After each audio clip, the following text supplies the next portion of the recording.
Thank you, Dr. Epstein, for being here. I appreciate you coming all the way from San Diego. I'm excited to talk to you. And you showed me your, this is your monograph. This is new?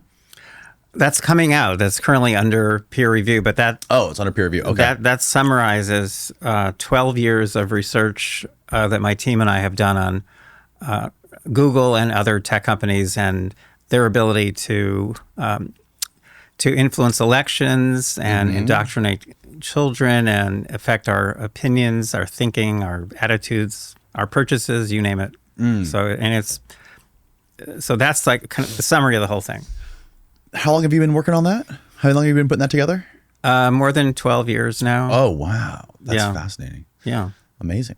For people who aren't familiar, how did you, with your background, get so into this world of Google and the curation of the content that goes on Google and YouTube and all this stuff, and how it manipulates the human mind, culture, elections, everything? Well, I was trained as a research psychologist at Harvard. I was actually B.F. Skinner's last doctoral student. And some people don't know just how broad psychology is. It's really broad. And one of the areas that research psychologists study is called influence. So you've probably heard of a best-selling book called The Nudge, about how you can just do subtle kinds of things and that will alter people's behavior. So you've heard of probably the Stanford prison experiment, or the obedience experiments that were done at Yale. All that is studying influence, how you can influence people. So back in 2012, my website got hacked, which is not a big deal, but I was notified by Google in I think 8 or 9 different emails. So that made me curious, because I'm wondering who made them the sheriff of the internet. Why am I getting notified by Google and not by some government agency, some nonprofit organization? But then I got more curious because I've been a coder since I was a teenager, and I saw that they were blocking access to my websites, not just on google.com, which makes sense. That's their product, as it were, or their platform, I should say. We're the product. But the point is, it's not just on Google, but they were somehow blocking me on Safari, which is part of Apple. How did they do that? They were blocking me on Firefox, which is run by a nonprofit organization.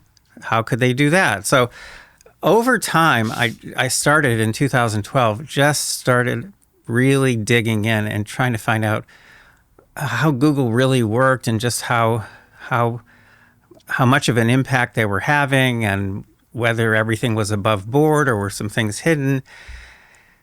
In early 2013, I started doing what I'm good at, which I've been doing for almost 50 years on many topics in psychology. I started doing what are called randomized controlled experiments. Because at that point, I began to suspect that Google's search results could be used to manipulate people. So what if when they're pulling from among billions of links out there, they're pulling links that make one candidate look better than the other, or one product, one dog food, one guitar brand, and they're suppressing links which make the other candidate look good? Could that actually impact people's thinking, people's votes even? And I made a prediction, which is scientists always do. I made a prediction. I thought, I bet you I could shift the voting preferences of undecided voters. So that's key here. I'm always starting with undecided people. And I could shift it by 2 or 3%, I thought, just by favoring one candidate or the other in search results. In other words, I had to build, my team and I had to build a simulator that works just like google.com. It was called Cadoodle. Cadoodle, yeah. Yes. I saw it in your book. So, but it worked exactly like Google. And I thought, okay, one group, they get search results that favor one candidate. The other group gets search results that favor the other candidate. And then there's a control group, so that neither candidate is favored. And I thought basically I could shift voting preferences by 2 or 3%. That was my prediction. I have never been so wrong, because that first shift we got in that first experiment was 48%, which I thought was a mistake. I thought that was impossible. That's after one search. So they're undecided voters. The only difference, they're all seeing exactly the same material. They can click on any of those links, go to the web page, so they have access to exactly the same material. The only difference was the order in which we were presenting the material. And we got a shift of 48%. And don't forget, we're using random assignment. So that means we can push people in either direction, any way we want. So anyway, I thought it was a mistake. We repeated it. We got a shift of, I think, 63%. And then we began to learn that we could hide what we were doing. Even if it was blatantly obvious that the search results were biased, most people didn't see the bias. And we thought, what happens if we just fool people a little bit? So it's candidate A, candidate A, candidate A, candidate B, candidate A, candidate A. Get it? So what if we just mix it up a little bit just to get people confused? Right. That's called masking. We found that we could get these enormous shifts in voting preferences with no one having the slightest idea that they're looking at biased search results, no one knowing that they're being manipulated. So we got to that point. This is early 2013, and we said, this is important. And we wrote it up for the Proceedings of the National Academy of Sciences, which is one of the top scientific journals in the world. It's very, very hard to publish there.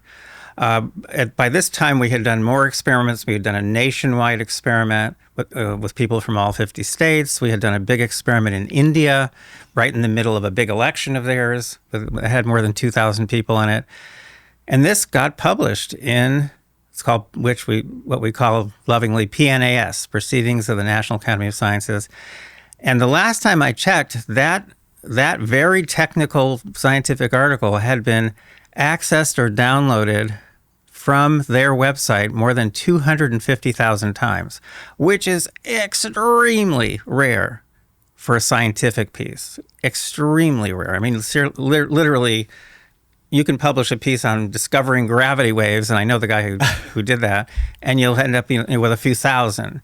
But this got enormous attention. It got written up in Washington Post and other places because it's scary, because it means that Google has the power to shift possibly millions of votes in elections, election after election, not just here, but around the world, with no one knowing that they're doing it.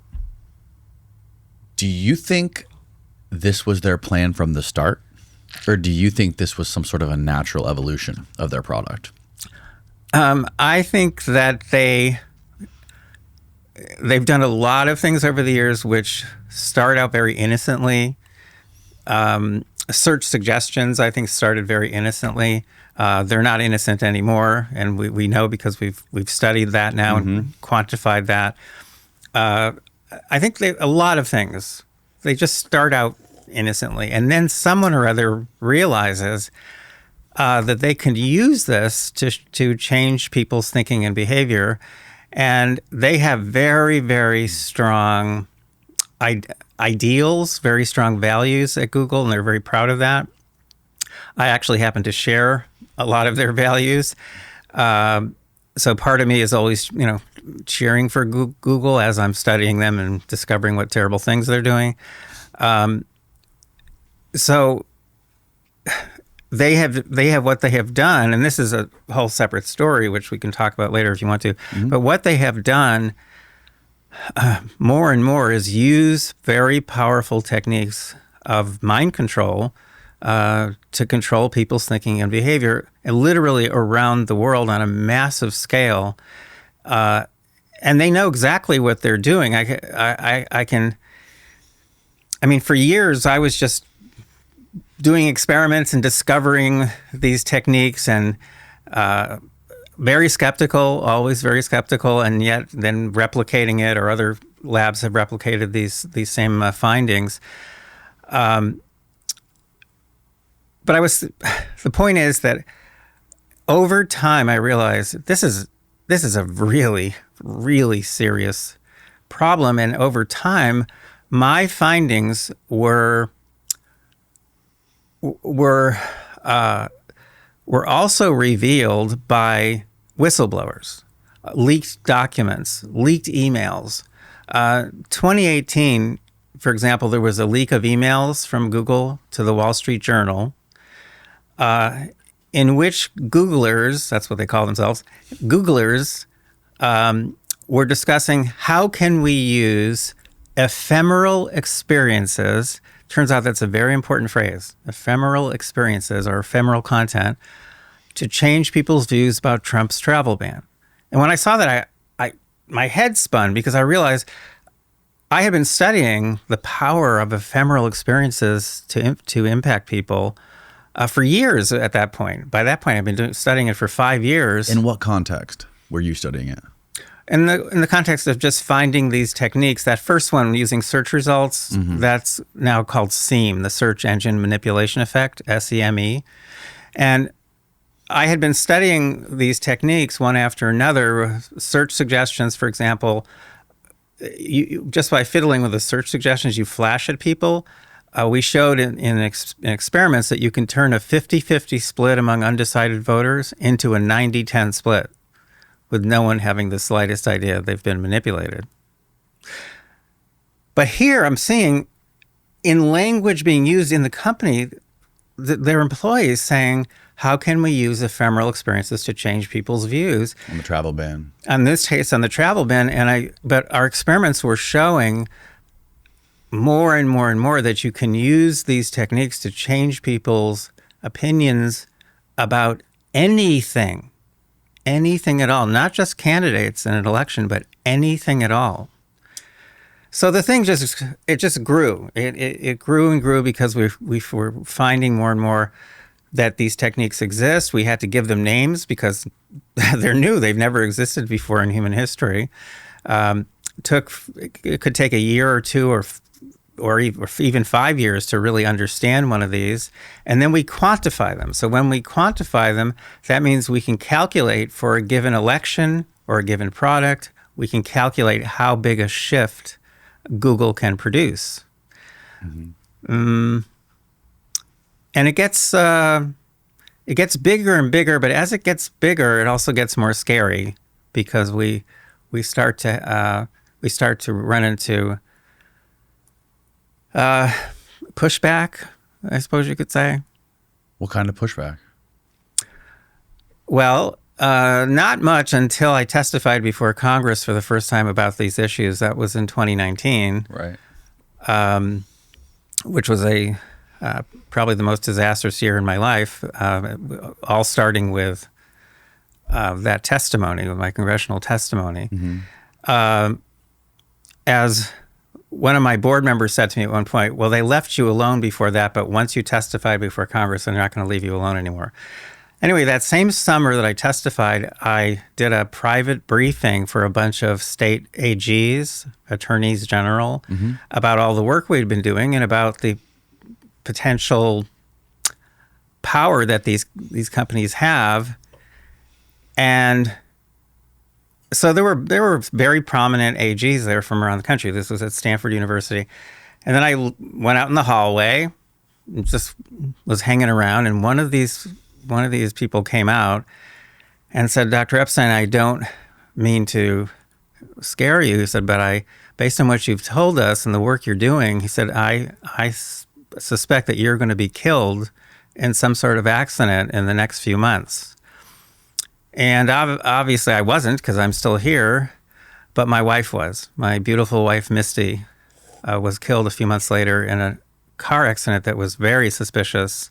For me, I'm always on the go, or in an inconvenient situation where I don't have the ability to whip up a well-balanced meal. And that's where Huel Black Edition Ready to Drink fills the gap. I keep one in my truck and in my gym bag. And I never need to choose between fast food or starvation again. Today's sponsor, Huel, spelled Huel, has created their Black Edition Ready to Drink that is perfect for inconvenient hunger. This makes meals on the go convenient, portable, and easy to store without any prep. And new customers can get 15% off at Huel.com by using my code Danny. It's a complete meal in one bottle with 35 grams of protein, 27 vitamins and minerals, high fiber, and low sugar. So you'll feel full, focused, and ready for your day.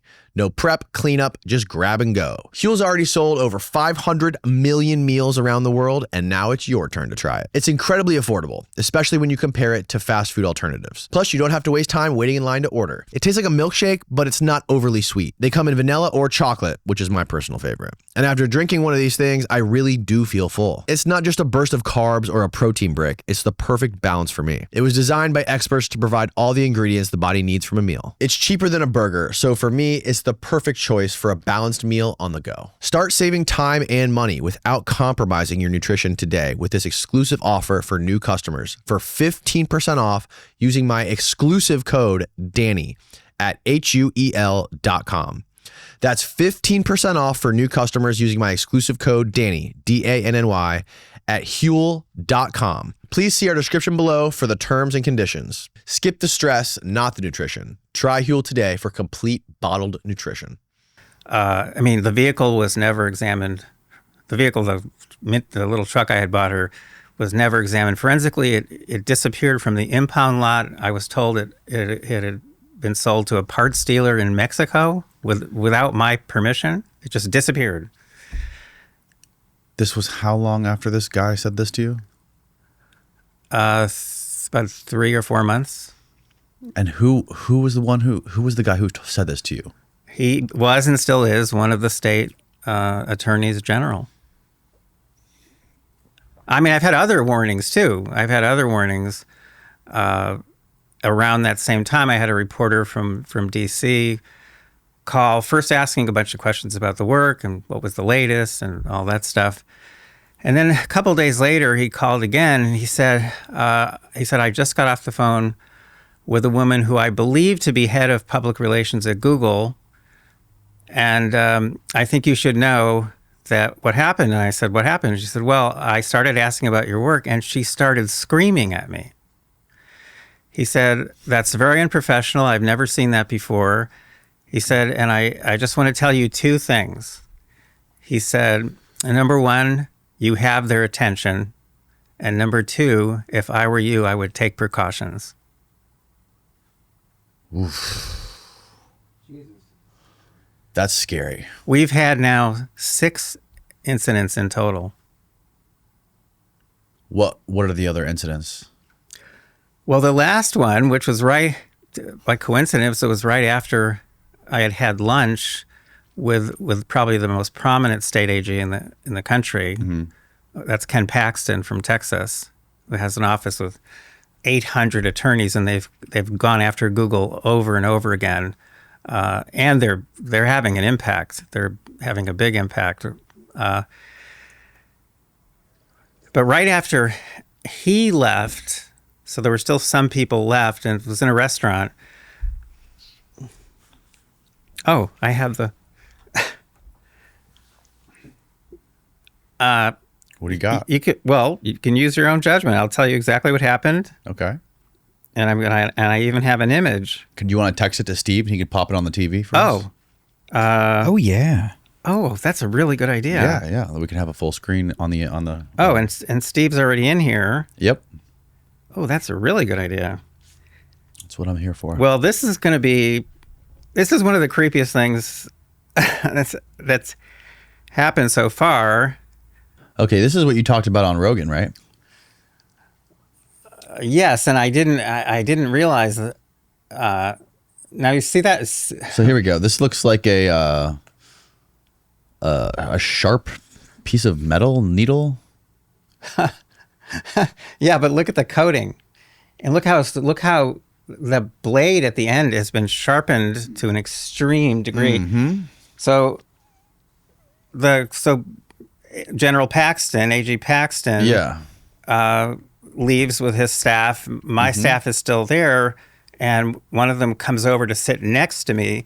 This is right next to me because I'm on a bench seat in the restaurant, and this is my computer case for my laptop, and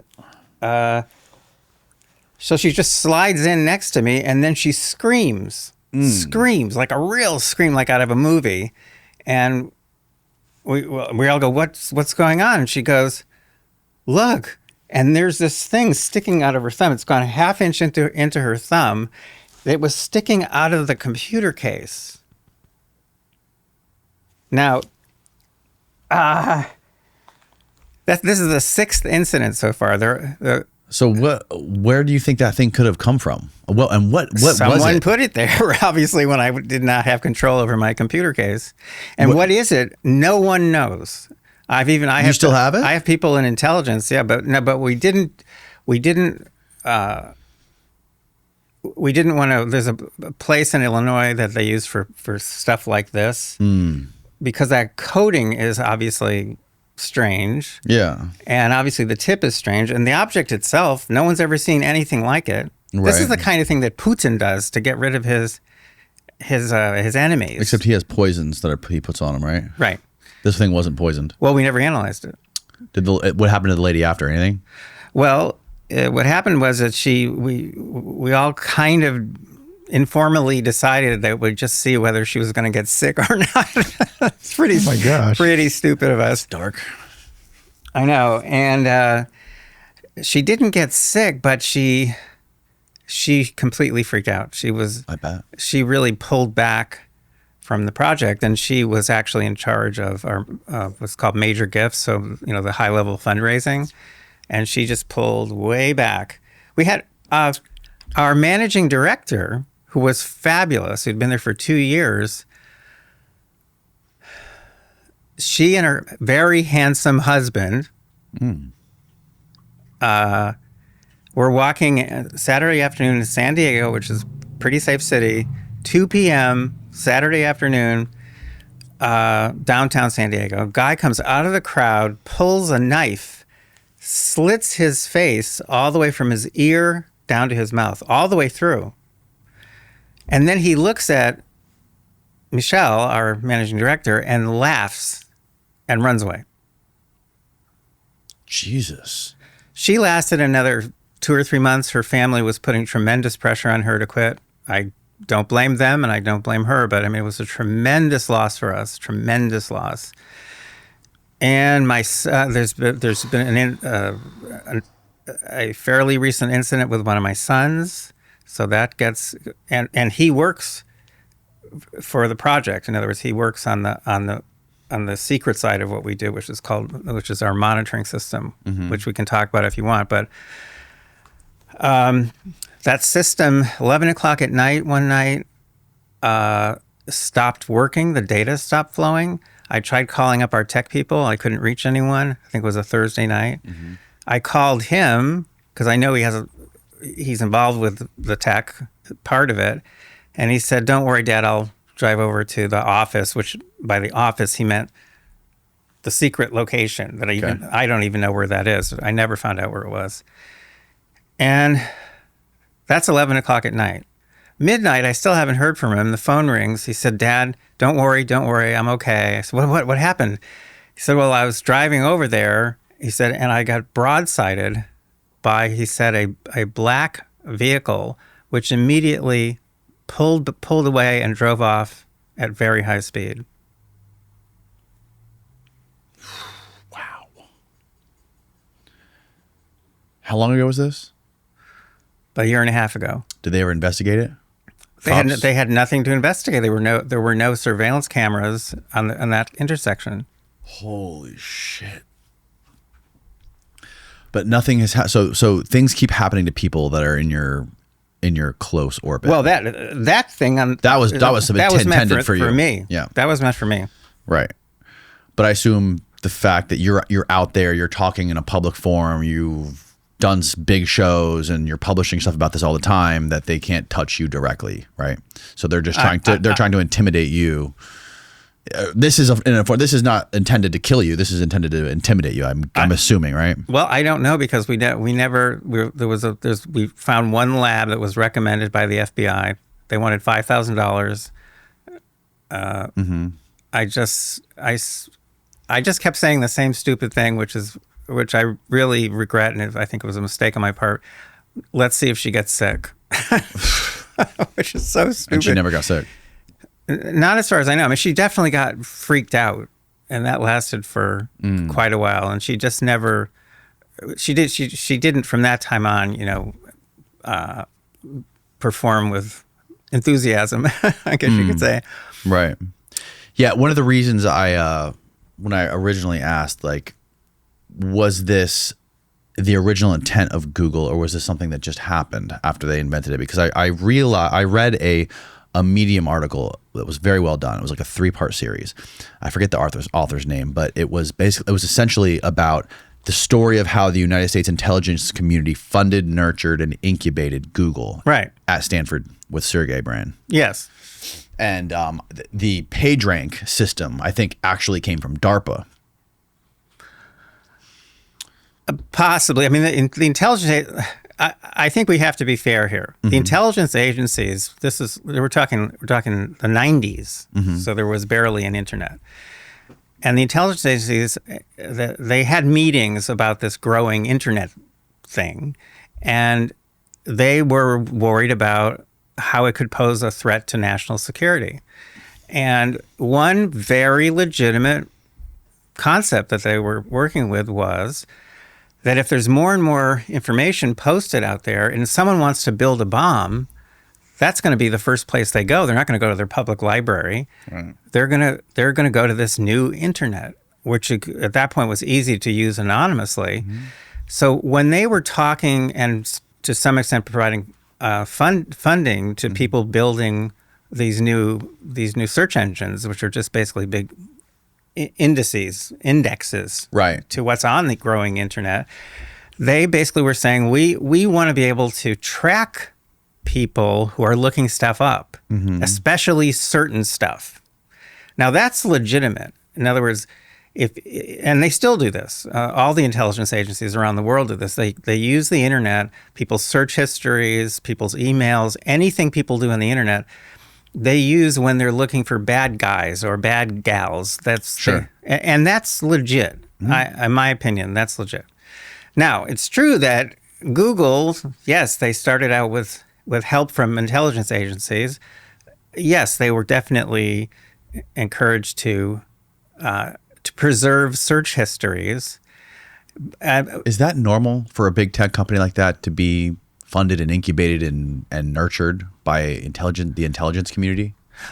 You have to look. Google was not the first search engine. It was actually the 21st search engine. It was very competitive in those days. I know one of the people who created one of the very first search engines, and he was just a professor at Carnegie Mellon. And he said, "Oh, I'm going to build an index," and he ended up becoming a millionaire because he sold it. But no, did he have security in mind?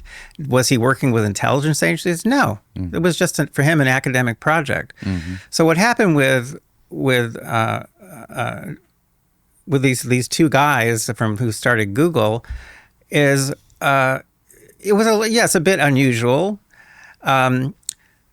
But some things came together for them very quickly because what they realized was because they were preserving search histories, they could monetize that. They had no way to make money for the first 2 years. But because they had these search histories, they realized, hey, we could hook people up. Forget the bad guys. We could hook up anybody who's searching for umbrellas with companies that sell umbrellas. So now they go to the umbrella company. So their actual customers are vendors. So they go to the umbrella company and say, hey, we know exactly who's searching for umbrellas online.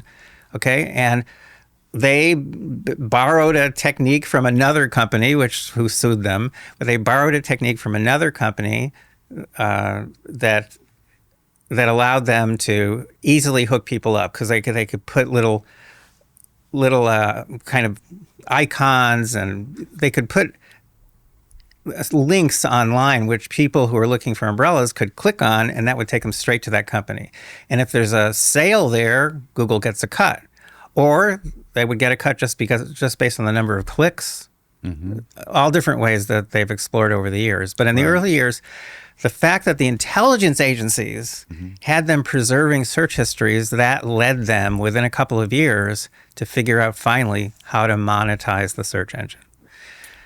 One of the things I've learned from this podcast over the past 5 years is that everything leads back to the gut. And if you take care of that, you see the benefits everywhere else. And AG1 has become my go-to for taking care of my gut. And now AG1 has leveled up even more with AG1 Next Gen. This upgraded formula has been shown to increase healthy gut bacteria by 10x, and all for the same price of less than $3 a day. One of the main reasons I've incorporated AG1 into my daily routine is because it tastes great, it keeps my immune system strong, and it helps boost and maintain my energy levels. I'm a better version of me when my digestion system works efficiently, and is clinically shown to help fill common nutrient gaps in gut health. Yes, even in healthy eaters. NextGen's key ingredients are absorbed quickly and clinically shown to be bioavailable in the body, which means your body is using it. We can get into all the superfood categories it hits, pre and probiotics, and the minerals, but I like to think of it as I take care of my body so my body can take care of me. After all, how can I be productive and efficient when my body can't? Since I've added AG1 to my morning routine, it's become a game changer and helps set the tone for the rest of my day. And thank you to AG1 for sponsoring this episode. Now, clinically backed with an upgraded formula, this is the perfect time to try AG1 if you haven't yet. I've been drinking AG1 for years now, and I'm super excited to finally be partnering with them. So subscribe today to try the next gen of AG1 for less than $3 a day. And if you use my link, you'll also get a free gift with your first order. So make sure to check out drinkag1.com/Danny Jones to get started with AG1's Next Gen and notice the benefits for yourself. That's drinkag1.com/Danny Jones. It's linked down below. Now back to the show. Now, by 2004, they were starting to take up a big chunk of search. They were starting to become dominant, but there were still a lot of search companies. By 2008 or so, the others were kind of falling away. Google was becoming more and more popular. And again, got to give them some credit. It's because the method they were using for posting search results was new, the PageRank method, and it worked really well. And so it gave people the best search results. Now we're thinking you can't pin an exact date on it, but you may have heard, but probably everyone has heard that at some point their motto was, "Don't do evil." Yeah. Don't be evil. Don't be evil. Something like Don't that. be evil. Yeah. They actually dumped that in 2015, so they got rid of that. But they still mention that concept somewhere, but it's no longer the motto of the company. In my opinion, they turned it into "Don't be evil unless it makes us money." Love it. We use Brave here. Well, we try to. Sometimes you don't get good results, especially on like the images. You know how Google Images, we search a lot of images, but the images are kind of dog shit on Brave. But Brave doesn't spine you, right? A lot of these search engines, or it's not a search engine, it's a web browser, right? A lot of them have been compromised by Google from what I understand, but there's some of them that are still clean and clear of any of this stuff, and one of those is Brave, I believe. Well, Brave is a special story. I know Brendan Eich, he's the one who founded Brave, and before that, he's the one who created, he'd be a good guest. Brendan Eich? Brendan Eich. Okay. EICH. Okay. And he's the one who created Firefox for Mozilla. So why did he, having done that, having created this great alternative to Google that worked very well, why did he leave?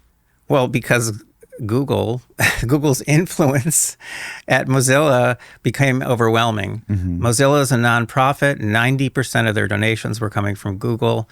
No matter what changes they seemed to make to guaranteeing people's privacy, they also violated people's privacy. So, for example, they made Google their default search engine. Mozilla did. Mozilla at some point actually made Google their default search engine. Or even when they didn't do that, which is pretty blatant, they used Google's quarantine list. Most people don't know anything about this, but this is all the stuff happening in the background that is so creepy. Yeah. Before a browser takes you somewhere, it could be anything. Safari, which is Apple's browser. Before Safari takes you to a website, it has to check to see whether the website is safe. Sure. They're not going to take you to, malware sites in Nigeria, right? Right. Well, where are they going to get a good list that they can check at super high speed? Well, the answer is because Google crawls the internet more than any other company and has the largest database of any other company. Everyone uses, including Safari, everyone uses Google's quarantine list.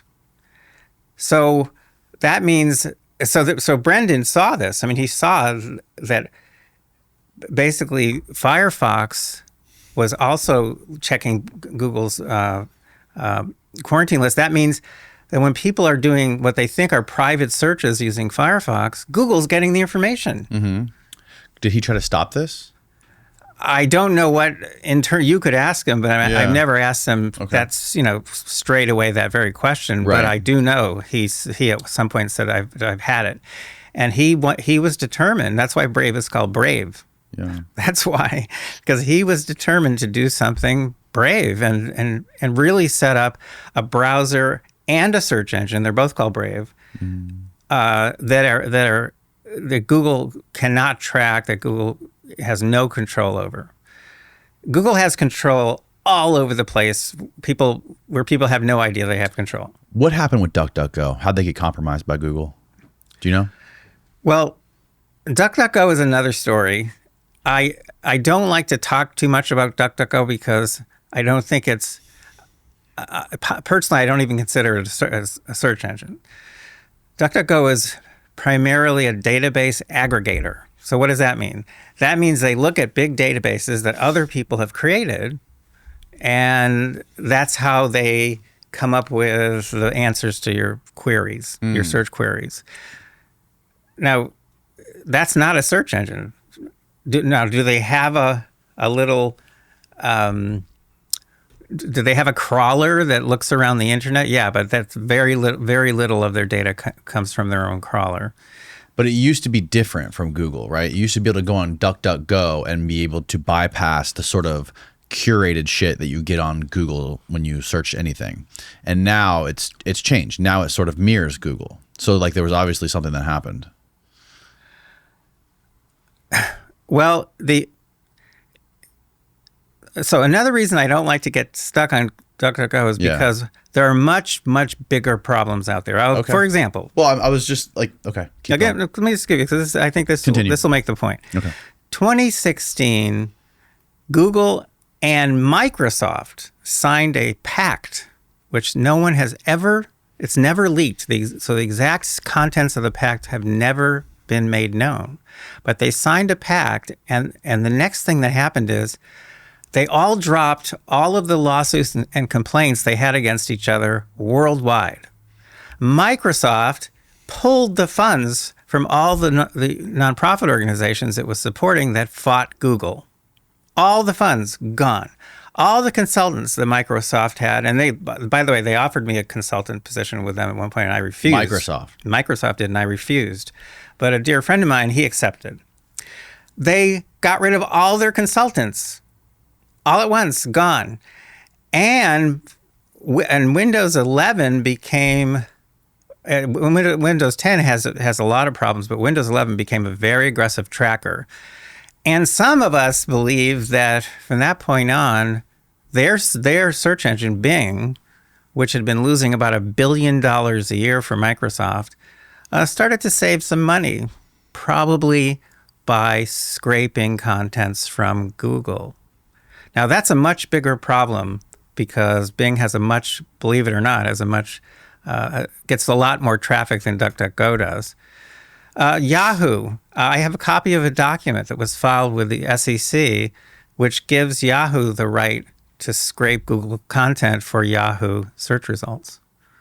The problem is, I'm just saying, it's bigger than you think. It's there. My sister wears a Fitbit. Mm-hmm. when you think Fitbit, you don't think Google. No. But Google owns Fitbit. Right. They bought Fitbit so they could get all that physiological data 24 hours a day.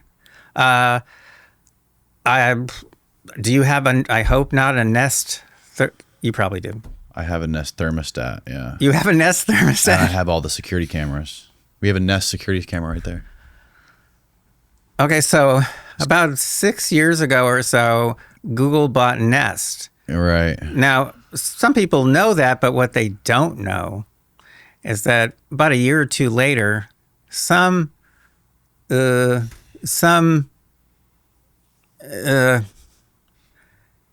what do I call myself? Some idiot professor type pulled apart one of the new Nest thermostats that they were selling and found that they had put a microphone into it without telling anybody. Now, around the same time that they're installing microphones into Wait. This was the one that you purchased? No, this is another professor type. Another professor type. Another lunatic like me. Purchased a Nest. To investigate it. To find out why the question at the time was, why would Google be so interested in Nest? Yeah. Well, the reason they were interested is because it gets put in people's homes, and they were submitting patent applications at the time for new methods of analyzing sounds within the home. So, for example, just picking up on sounds coming from the bathroom, you can tell whether the kids are brushing their teeth enough. Sounds from the bedroom, that tells you a lot of stuff, including whether the sex life is any good or the relationship is failing. Hundreds of things that can be monetized can be picked up from sounds within the home. And Google was getting patents issued for new methods for analyzing sounds within the home. This is right about the time that they secretly installed microphones into some Nest devices. We also have the Nest fire alarm too, which talks to you and detects smoke, and it's in the hallway. Oh, Jesus Christ. So was anything published? Was anything made public about this? And was anything like? Why am I even talking to you? I mean, you are a Google affiliate. Yeah, but I'm a useful idiot. So now this is the only way I can learn how to fix shit. So now I'm going to get rid of all of it. So I'm thanking you for being here. One of my sons gave to another of my sons for his birthday. This is the problem. It's so hard to escape their ecosystem. Sorry, continue. We'll 23andMe, which is now on the verge of bankruptcy, and it was founded by the wife of one of Google's founders. And so one of my sons gives to another of my sons 23andMe for his birthday, and I said to him, I would suggest that you throw that away. And I explained why. Because that is how Google, that's one of many methods Google has come up with in recent years for getting your people's DNA information into personal profiles. If you can get DNA info in there, its value goes up and up and up as more discoveries are made about DNA. And basically, you can figure out what diseases people are prone to that they haven't even gotten yet. You can also figure out which dads have been cuckolded. There are, DNA, think about how much we know about DNA right now, but then think ahead a year, 2, 5 years. The DNA doesn't change. Right. So that data that's solid gold that goes up in value, like the value of gold itself. It just keeps going up in value. So Google has invested in companies that collect DNA, and at one point they volunteered to run the nation's national DNA repository without charge. That was very nice of them. Kind of them, yeah. Very, very nice. So the was it the founder of 23andMe was Susan Wozniak's sister? Is that right? I believe that's right. Yeah. Who is also was the CEO of YouTube before she passed away. Right. Yeah. So she had been, when they purchased YouTube, she became its first CEO. I have one of my favorite leaks from Google. I know I'm going all over the place here, but this stuff I find fascinating, obviously. And one of my favorite leaks, which was leaked by Zach Voorhees, who would also make a great guest because he was a senior software engineer at Google for 8.5 years. How do you spell his last name? Voorhees, Vorhies. And he's become a friend over the years, even though politically, we're not even on the same scale. But the point is that Zach is the first person to have walked out of Google with actual stuff. There have been lots of whistleblowers now, but he's the first person who walked out of there with 950 pages of documents and a 2-minute video. The 2-minute video is Susan Wozniak talking to the big staff of YouTube, big screens behind her, and she's talking about how we're changing YouTube's recommender algorithm so that we can boost up content that we think is legitimate, and there's a big up arrow behind her, and that we can demote content that we think is not legitimate. And then she says a few things about what that means. But I mean, it is so, to me, so scary, because meanwhile, we're doing experiments around that same time on what we call the video manipulation effect, VME, which has now been published in a peer-reviewed journal. Because it turns out if you mess with those recommendations on that list, you can change the thinking, behavior, whatever, of people who are undecided about anything. Yeah. Without their knowledge. Yeah. It's just like the You're talking about the suggested column on YouTube. The suggested column. Well, there's the first one they pick for you. That's important. Then there's the one at the top. That's the up next one. Right. And they used to have a big button right up there saying, asking you whether you want to turn off the up next, automatic. Yes. That's gone. It's on the page, but it's hidden now. It's hidden and not labeled. And it also has there's a option that you have the ability to turn off, which I do now, which will automatically play the up next for you. So you can just finish a video, and then it will automatically start picking and choosing the videos to continue to play on your screen. But here's the thing. And this was independent researchers have confirmed this, and an actual high-ranking employee at Google has confirmed this. Right now, around the world, now just think about this a minute. Think about it. Just give it a couple seconds. 70% of the videos that people watch on YouTube, 70% of the videos that people watch on YouTube were recommended by Google's recommender algorithm. Wow. Now, if you just watch people, it means 70% of the time that you're watching people watching videos, what they're watching was recommended by Google. Think of the power. That's insane. Right. And again, if you go to videomanipulationeffect.com, you'll actually come to our peer-reviewed paper in which we give you experiments. We show Video experiments. manipulation effect. Videomanipulationeffect.com. And we've got experiments, randomized controlled experiments that show the power that those videos have to shift people's thinking. Now, can you shift anybody's thinking about anything? No. Only people who haven't yet made up their minds. But that's pretty much everybody. In other words, even if you're extreme left or extreme right, whatever you are, whatever your extreme is, there's going to be something during the day or during the week that you're not, where you haven't made up your mind and where you're vulnerable to manipulation. And the problem is that Google, because they're collecting so much information about us all 24 hours a day, they know exactly who you are. They know exactly when you're vulnerable, and they know exactly how to get you. Whatever happened to Zach when he stole this stuff and got it published? Well, there's some interesting footage out there. I don't know if it's a video footage or still footage of Zach on the street in San Francisco with his hands raised to heaven. You can see if he could have gone up three more feet, he would have done it, because Google sent not a hit squad. What's it called? The squad you send off when things are really. SWAT team? SWAT team. They sent a SWAT team after him. He was scared out of his mind. And they claimed that he was possibly a threat to the community. And they sent a SWAT team after him. Jesus. And they fired him, or he quit, whatever. But he was the first person who had the cojones to walk out with actual stuff.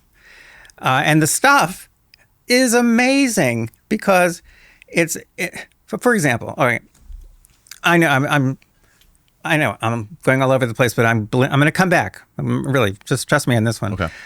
So when I first testified before Congress, before I testified, a high-ranking executive from Google testified. And the man, under oath, was asked by, I think, Senator Josh Hawley, does Google have any blacklists? And he replied, no, Senator, we do not. 3 weeks later, that is when Voorhees documents are made public. And there's a bunch of them that are labeled blacklist. Now, think of the arrogance. Think of the arrogance. If I were running Google, excuse me, but if I were running Google and I had a bunch of blacklists, I would not call them blacklists. I might call them shopping lists. Anything but blacklists. I'd call them purple lists. Yeah. Actually called blacklists, and a lot of the content you can see on the blacklist, that was conservative content. So, and these were conservative political websites, YouTube channels, things like this. Yep. Wow. Yeah, it's an interesting thing that we've had to navigate with YouTube over the last few years, as I was alluding to before we started, because they obviously have a deep list, a very robust list of policies and rules you have to follow to maintain your standing on YouTube. And the lines are very vague, right? It's not super definitive. You don't get the opportunity to go in front of a court and make your case. It's basically some robot or AI algorithm behind the scenes determines whether A, you can be monetized, B, you're allowed to keep your video on YouTube, or C, whether you have the standing on YouTube to continue to post stuff, right? So they basically have X amount of buckets rules that they put out there and they give to the public. And then if you publish anything that they don't like, they can take it and say, oh, we're going to throw it into that bucket and we're going to take you down based on that rule or whatever. Most of the times when that's happened to us, that rule is completely irrelevant. There's nothing in that video that has anything to do with that rule whatsoever. And you can send emails until the cows come home. No one's going to answer you or give you any sort of reasonable response to why it was done.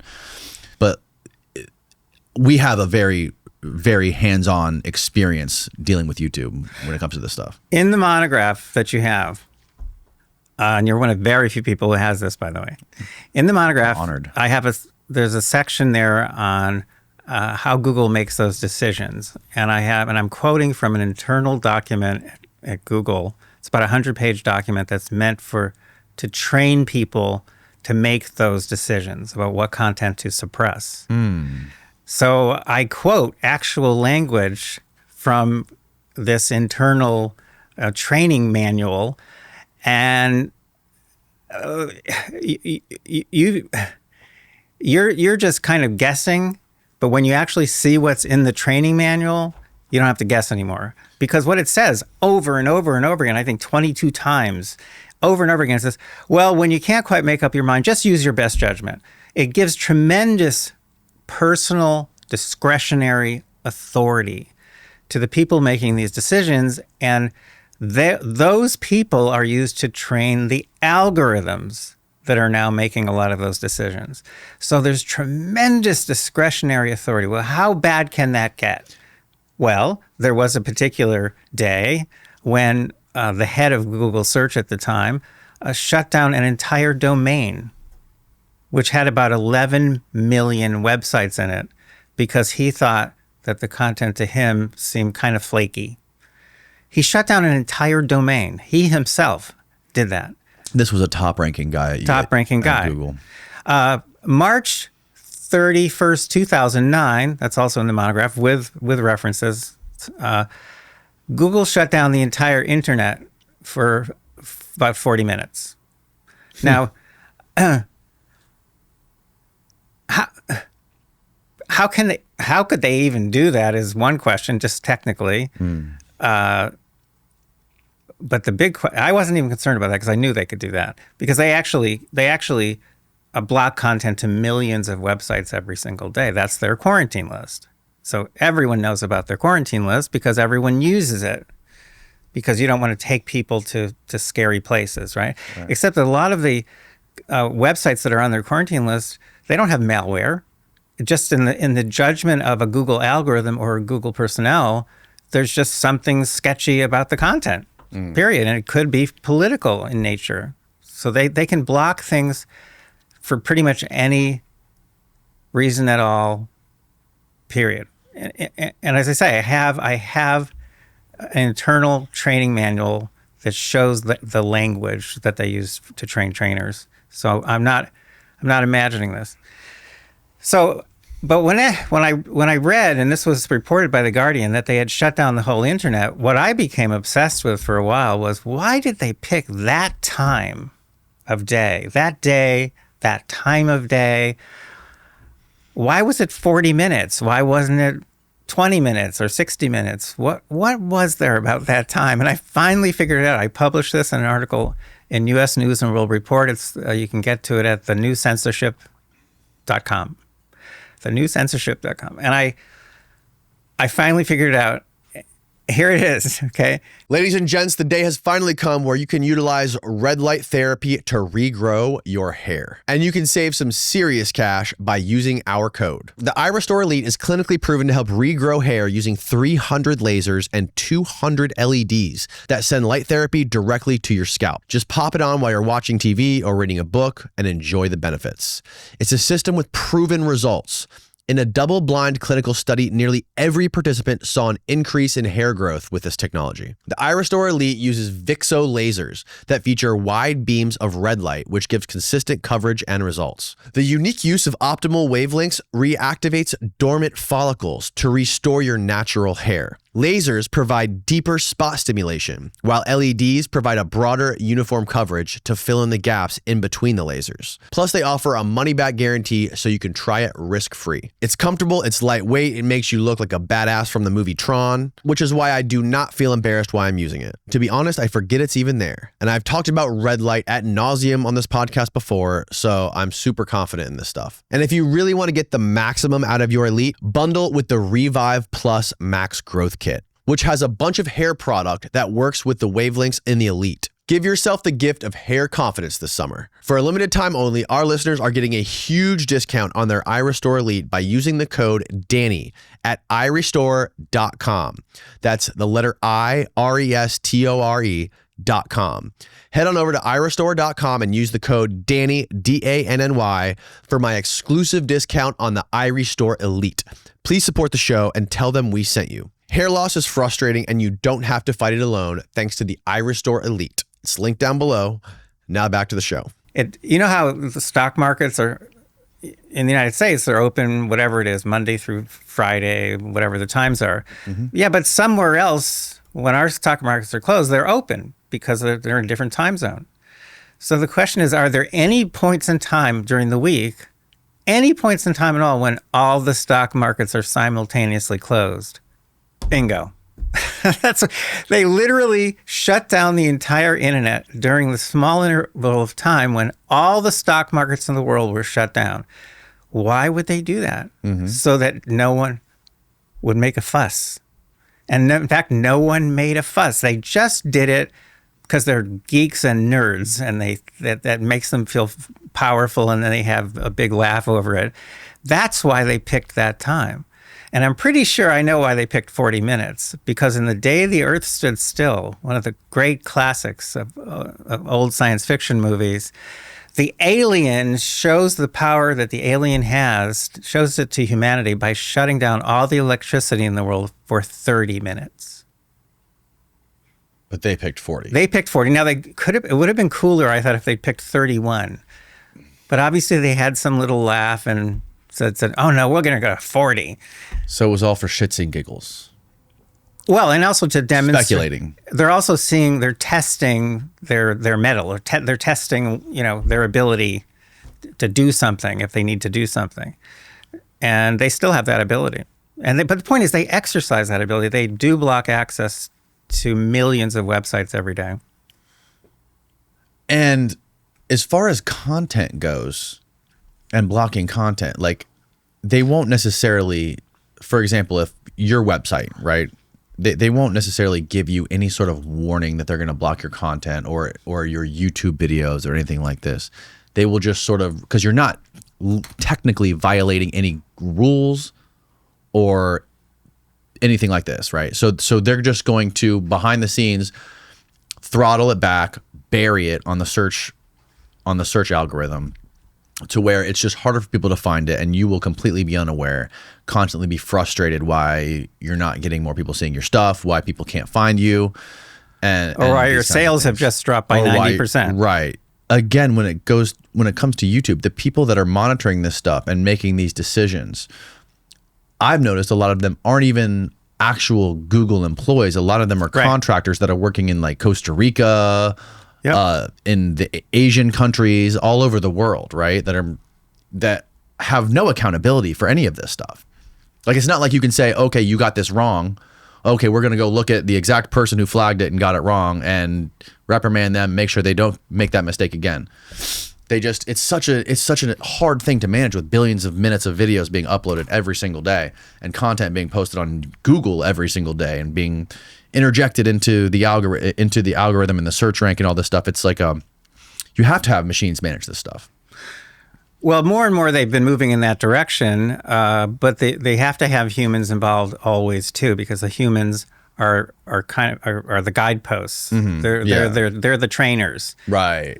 So that's why now and then someone gets upset when they realize that a human being has listened in on content going into the Google Assistant, which is on phones, or the Google Home device, which is like Alexa. Right. And now and then someone figures out that people at Google are listening in. Now, this has been established now in several court cases where the courts have gotten access to records of sounds within a home where, let's say, one spouse has attacked another. So it's a spousal abuse case. And so the court will subpoena records from Google or from Amazon, which runs Alexa. And in every case that I'm aware of, these companies have eventually turned over the recordings. So as far as we can tell, and we have our own way of testing this, by the way, as far as we can tell, all of these devices that people like you, I'm the problem. Not me, but all these devices that people carry around, these surveillance devices, they listen all the time. Now, what about if you just turn off something or other, turn off the battery's in there. You can't take the battery out. Well, a few years ago, you remember, you could take the battery out. More than a few. No, I don't know. 10 years ago, you could take the batteries out of these phones, and then they soldered them in. The iPhone was the first one I remember where the battery was soldered in. Because before the iPhone, there was like, I had a flip phone, a Motorola flip phone. You could take the battery right out of it. Which was good because you could put a fresh battery in, and But now you can't take the batteries out of any phone. So the problem there is, even when you think it's off, it's not off. How would we demonstrate that? It's really simple. You turn your phone off, go around town with it, say a bunch of stuff to it that's substantive. This has been done. Even Tucker did something like this for one of his shows, which I thought was really cool. Really? Yep. Then you turn it back on, and if you use what's called a man-in-the-middle device, which we have in our lab, you can actually watch as content is being transferred from your phone up to Google or whoever it is that's monitoring, or to your host. You can actually track and see what content is being transferred. You can also use that kind of device, a man-in-the-middle device, so that when you're not doing anything on your phone, it's still transmitting. It never stops transmitting. And for each different kind of phone, there's a certain average amount that's being transmitted, even when it's inactive. And it's a lot. It's like 40 megabytes a month or something like that. It's a lot of content. So these are surveillance devices. How nefarious is it? Is it really nefarious, or is this just a money-making advertising way, a way to make more advertising dollars and to sell more cat food on YouTube? Well, here's where again I run into a problem because my son is involved in a business that makes use of all these technologies, and he keeps saying, "Dad, this is how it works. It's not just our company; it's every company does this now." And I say, "Yeah, but doesn't it bother you?" He goes, "No, this is just normal." An example. One of the effects that we've studied and quantified and published is called OME, the opinion matching effect. It's just genius. It's just genius. You want to get a new guitar, so you start looking at web. You type in. I hope not on Google. I hope it's on Brave, even DuckDuckGo, Firefox. Anyway, you type in a search bar. You type in best guitar. And you're going to get a bunch of websites, the very best guitar you can buy, et cetera. Mm-hmm. Now, it turns out that almost all of those websites are built by people like my son. In other words, they're not built by some, organization that's nonpartisan, nonprofit, whatever, and that's perfectly fair, and like Consumer Reports, maybe. That's not who builds these websites. They're built by marketers. And very often they have a quiz. This is the part that we studied, because I just had this funny feeling about quizzes. And they say, here, take this little quiz, and then that'll help you to make the right decision about the guitar that's going to be best for you. So it asks you some questions, and you answer the questions, and then it says, well, based on your answers, the best guitar for you is blah, blah, blah. Now, the question is, has the website, has the algorithm even looked at your answers? And the answer is, well, yeah, they probably do store your answers because that can be sold. That's information that can be sold. But they're not using your answers to give you advice about the best guitar, because that site was set up by marketing professionals at one guitar company, and they're going to recommend their guitar. So this is called opinion matching effect. They're matching opinions. They're taking. By the way, this is an astoundingly powerful technique. You literally can get shifts of 80 or 90% of people who are undecided on virtually any topic using opinion matching online. And no one suspects, not a single person suspects in any of the experiments we've ever run, that they're being manipulated, because how would they know? They're not seeing anything biased. They're just being asked a bunch of questions. They're answering the questions. Do you know that there's a website that's been around now for more than 10 years that helps you decide which candidate to vote for by asking questions on a quiz? No. Yeah. Did you know that, what's the swipe left, swipe right? Tinder. Then in 2016, Tinder set up a swipe the vote option, so that when everyone going to Tinder was offered the opportunity to do a little swipe thing, and to poll what the people's preferences were on between Hillary and Trump. No. It was to help people make up their minds about which one to vote for. Oh. So you get a question about immigration or this or that, and you swipe left for yes and Y for no, and right for no. Left for yes, right for no. And so it asks you a bunch of questions. You swipe one direction or the other, answering the questions, and then bingo, it gives you, tells you Hillary Clinton. Hillary Clinton, what do you know? And so these are examples of how quizzes are being used for manipulation purposes. Does Google own Tinder? Not as far as I know. How much influence does Google have on the search indexing on social media apps like X or Facebook or Instagram or any of these other sites that aren't owned by Google? Do you know?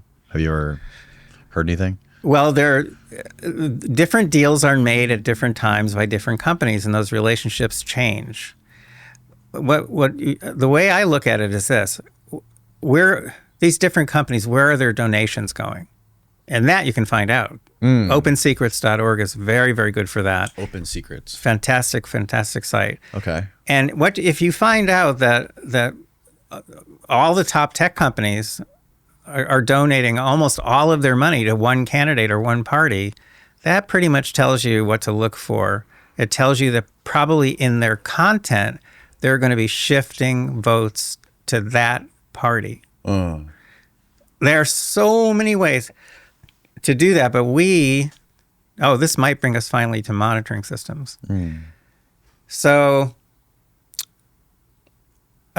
October 31st of last year, 2024, so a few days before the presidential election, we were monitoring Google's homepage, among many other things. We were monitoring. So that means we're pulling in from more than 16,000 registered voters in all 50 states that we had recruited one by one by one. 16,000. More than 16,000, yeah. And we're way past that now.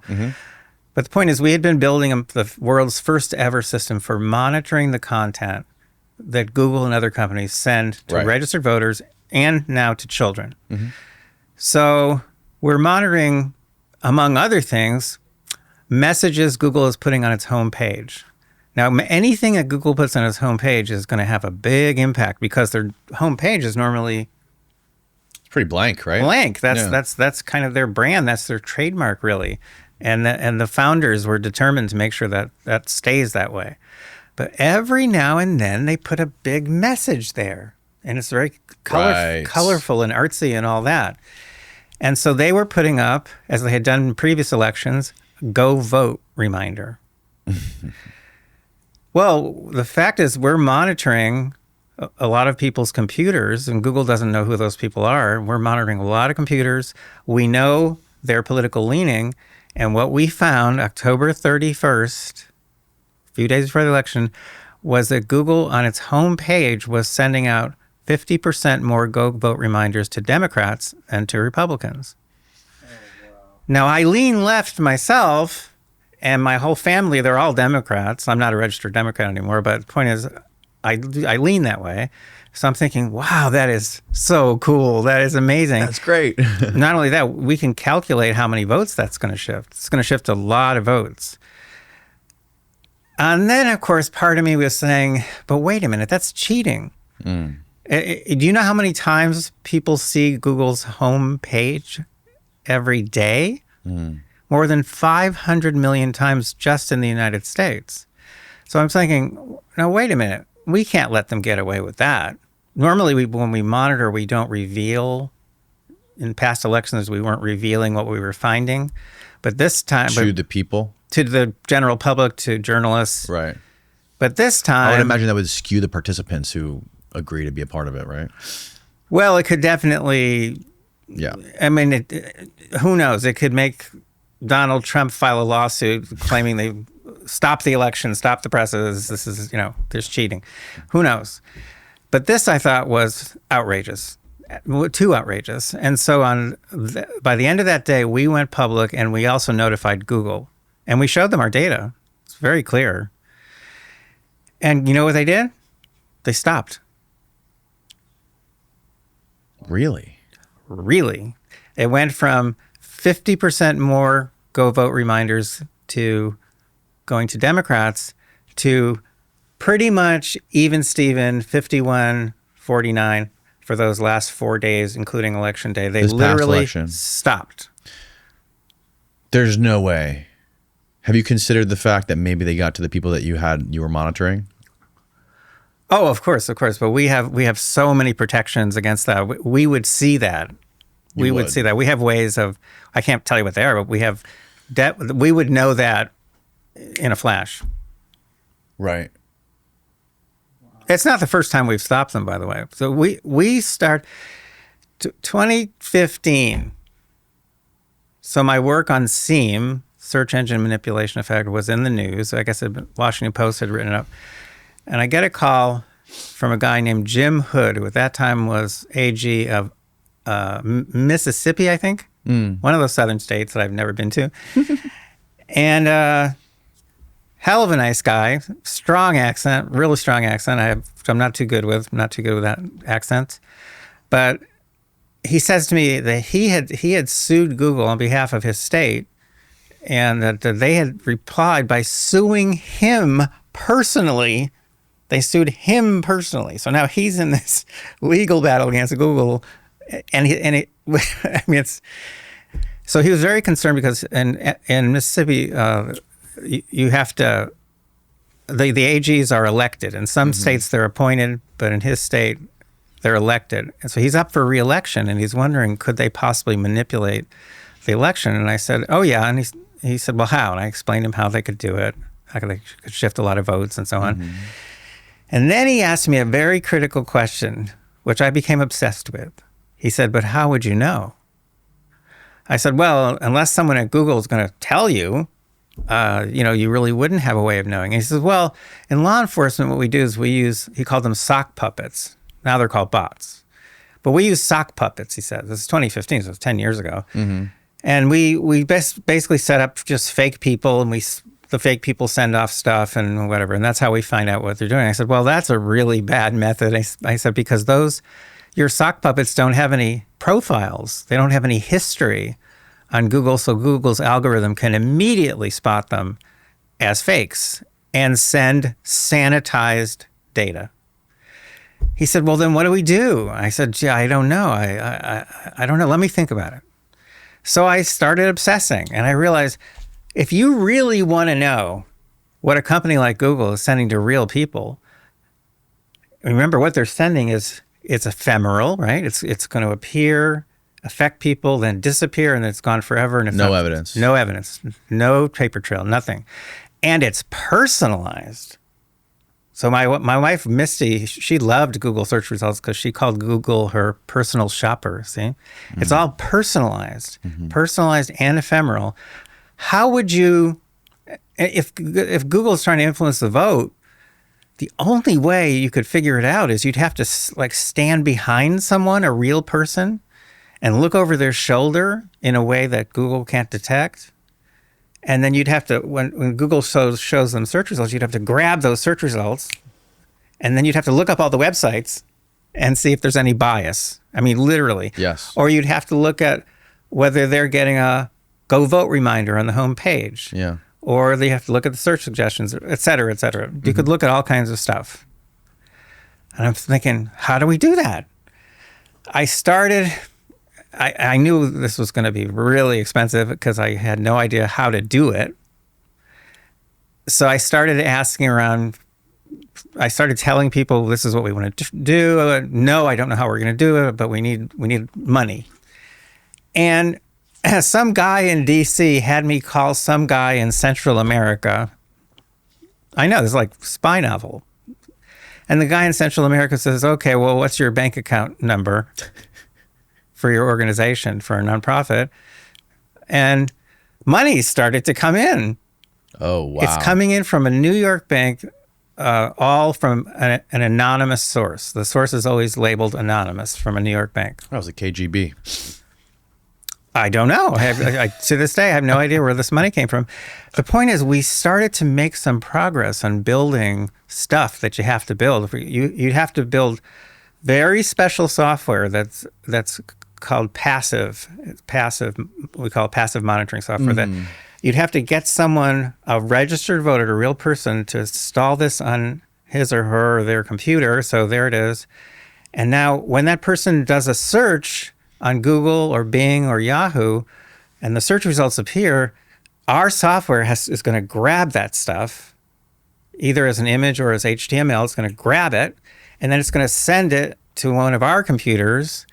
And all that stuff has to be coming in from lots and lots of people, and then we aggregate it and we analyze it, and we could actually figure out what they're sending to real people. We would be preserving ephemeral content, which has never been done before. So 2016, we managed, with anonymous money, we managed to preserve 13,000 searches on Google, Bing, and Yahoo. We did Bing and Yahoo for comparison purposes. And 98,000 web pages to which the search results linked.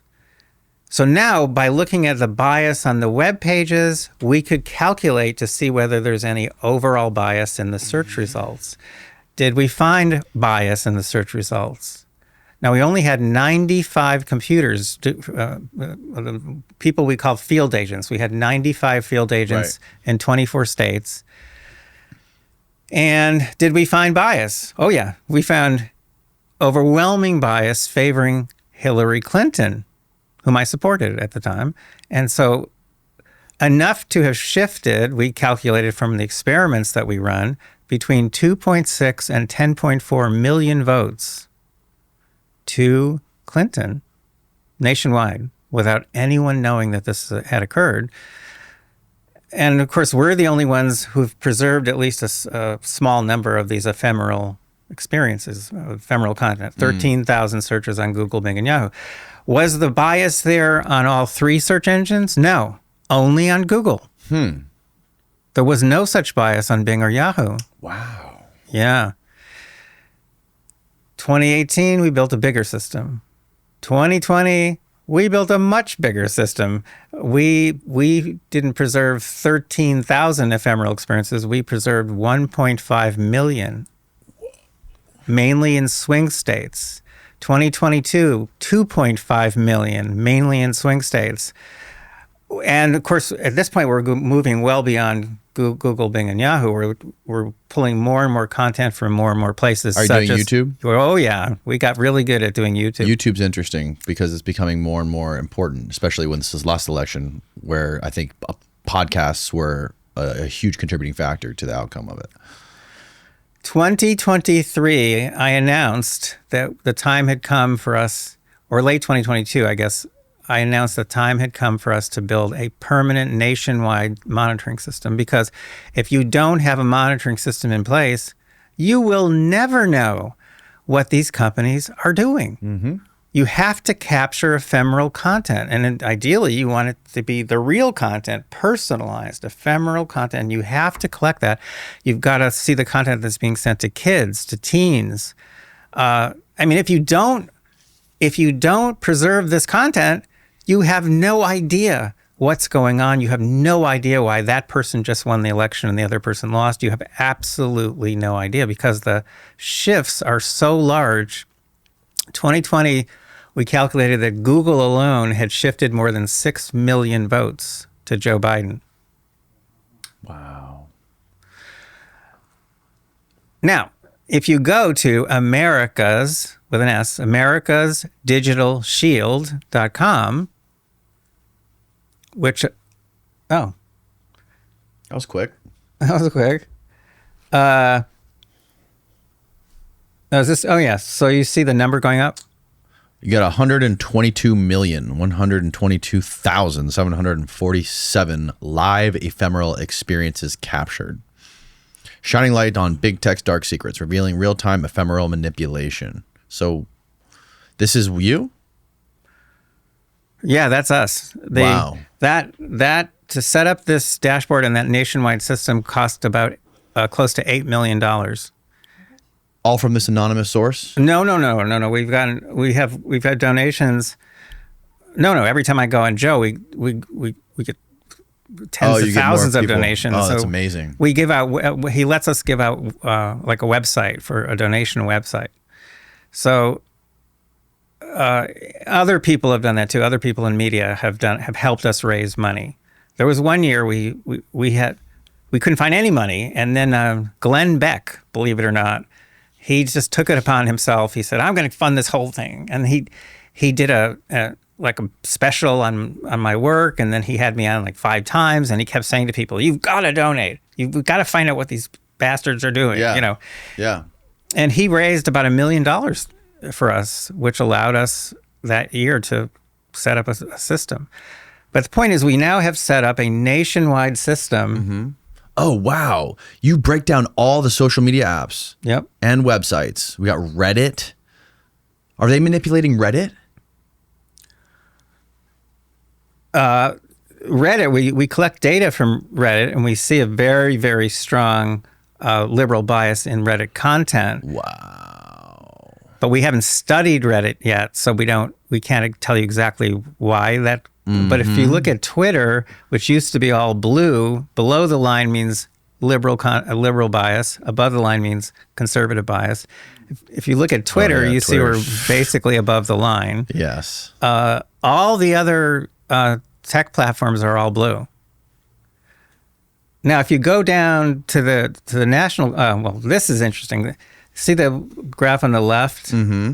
That's what I was talking about. Vote reminders. Yeah, so that tall one there, that's October 31st. Okay. And that's 50% more go vote reminders on Google's homepage going to Democrats, that's blue, than to Republicans, that's red. And then we announce it at the end of that day and we notify Google, and look what happens the next day. See? Wow. They're both. The next day is the one, there's a graph right next to it, right? Yep. That's the November. red one's a little bit higher. That's November. That's right. It's November 1st. The point is the huge. And this is with. I'm sorry to interrupt, but this is with how many people are in your experiment? Well, at this point, there's more than 16,000 people in all 50 states. At this point, okay, got it. And they're politically balanced. Got it. So that's very, very important that they're politically balanced. Right. So this allows us in real time to be seeing what's going on, and we can notify members of the press, we can notify members of Congress, which we've done, we can notify Google or Facebook or any company, and say this isn't just, by the way, like a toy. This is court admissible data. No one's ever had that before. Now, where we are now is the system is still running 24 hours a day, even though we're way past the presidential election. And we're monitoring all kinds of stuff, not just electoral stuff, because that's the whole point of such a system is you can monitor anything on any platform. And I have had requests from people in 8 different countries to help them set up monitoring systems. I'm not going to do that. I'm not going to do that. Here's the only place where Trump and I overlap. I put America first on this issue. We have to have a permanent self-sustaining monitoring system in place before I'm willing to help any other country do this. But ultimately, at least all democracies around the world have to have this kind of system in place. Because if you don't know what's going on. That's how big the power is that these companies have over thinking and behavior. Sorry, go ahead. Yeah. No, I'm just saying, how could you not, if you were a leader, public policy maker, whatever, columnist, how could you possibly allow the internet to just run everyone's lives around the world? How could you possibly do that and let them do it in such a way that there's no evidence? There's no paper trail? There's nothing you can bring to court? Remember when Trump ran to court after 2020, 60 different cases? Yeah. And they all got thrown out? Yep. He had no court admissible evidence to bring to court. That was the complaint of most of the judges. This is court admissible evidence, which is being collected on a very large scale using very, very high scientific standards. Now, these countries that are reaching out to you, they're reaching out to you specifically about Google, right? Because Google maintains this monopoly in pretty much every country, I'm assuming, except for China and North Korea. Correct. Wow, you nailed that one. Did I? You sure did. Oh, wow. Wow. You're the first person who's ever done that. So Really? Yeah. Hey guys, if you're not already subscribed, please hammer the subscribe button below and hit the like button on the video. Back to the show. Yeah, these countries are mainly concerned about Google. That's right. Because they all have concerns that Google has already interfered. Now, I'll give you a great example that comes back to you, by the way, and your business practices. So you're going to see, we're going to go full circle here, and you're going to go, damn it, Epstein, never having you back on again. Let Rogan invite you again. You're never coming back here. Not true, sir. The Guardian runs all of its stuff through Google. Google services. It's called G Suite. Yeah, that's what. Okay. That's what you do. So there's a very good reporter there named Carol Cadwalader. The last syllable is kind of interesting because there's no vowel. It ends with DR. Carol Cadwalader. And she had written a whole bunch of pieces critical of Google. And then approaching the Brexit vote, which led the UK to pull out of the European Union, she wrote a bunch of stuff. She was very concerned that Google was going to interfere in that election. I got a call from a reporter at the Times of London who was worried about that too. And he said, could Google actually do anything? And I said, well, what do the polls say? The polls say that we cannot predict the outcome. It's too close. That's what all the polls are saying. I said, well, in that case, I can tell you that Brexit's going to pass. And I can tell you it's going to pass by, I'd say, at least 400,000 votes. And he said, what are you talking about? I said, well, if you want, I said, if you get me some numbers, some real numbers, the best numbers you can get me from the UK, I'll do some calculations and I'll explain it to you some more. So he got me all the numbers and I did some calculations. And basically, I was looking at what happens if Google in the UK favors Brexit on its search results and its search suggestions and, all the different things they can do and go vote reminders. And what if they do that? And I told him that even though the polls are saying it's unpredictable, the outcome's unpredictable, I said, Google can shift so many votes, even at the last minute, even on election day. Because remember that those go vote reminders? That shifts a lot of votes on election day. Right. So I said, well, Brexit's going to win by at least 400,000 to 600,000 votes. It actually won by even more than that, which shocked everyone. I was not shocked. But then he said, well, why would Google do that? What determines whether they favor one side or the other? That's what I'm trying to tell you.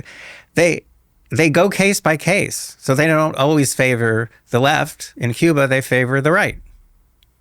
Because the left is in power and the left hates Google and anything American. That's right. So what's their goal for the EU? It's to destabilize the EU because the European Union has been the most aggressive government entity in the world. Right. To go up against Google. They have fined Google now 4 times, fines totaling over 10 billion euros. That's 12 or 13 billion dollars. This is pocket change for Google. They couldn't care less. But the point is, they have also passed very strict laws trying to protect people's data and all kinds of. The point is, the European Union, from Google's perspective, needs to be taken down. And so that's what they're doing. So their first big hit against the European Union was Brexit, the Brexit vote. So Carol, the reporter, she writes a piece right after Brexit saying, I'm pretty sure that Google did this, but she said there's no way to know. You can't go back in time. There's no evidence. Right. Right.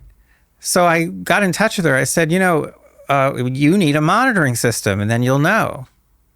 I said, by the way, I'm very upset that I can't seem to reach you without sharing all of our communications with Google. And she said, yeah, I know about that. I've complained about that to management and they won't do it. They won't change it. Wow. Then I find out from one of my Google contacts that kind of content is, now I'm going to forget what it's called. Now you're going to what? I'm going to forget the term. Hi. No. This is from a Google contact? Yeah. You have a mole in Google?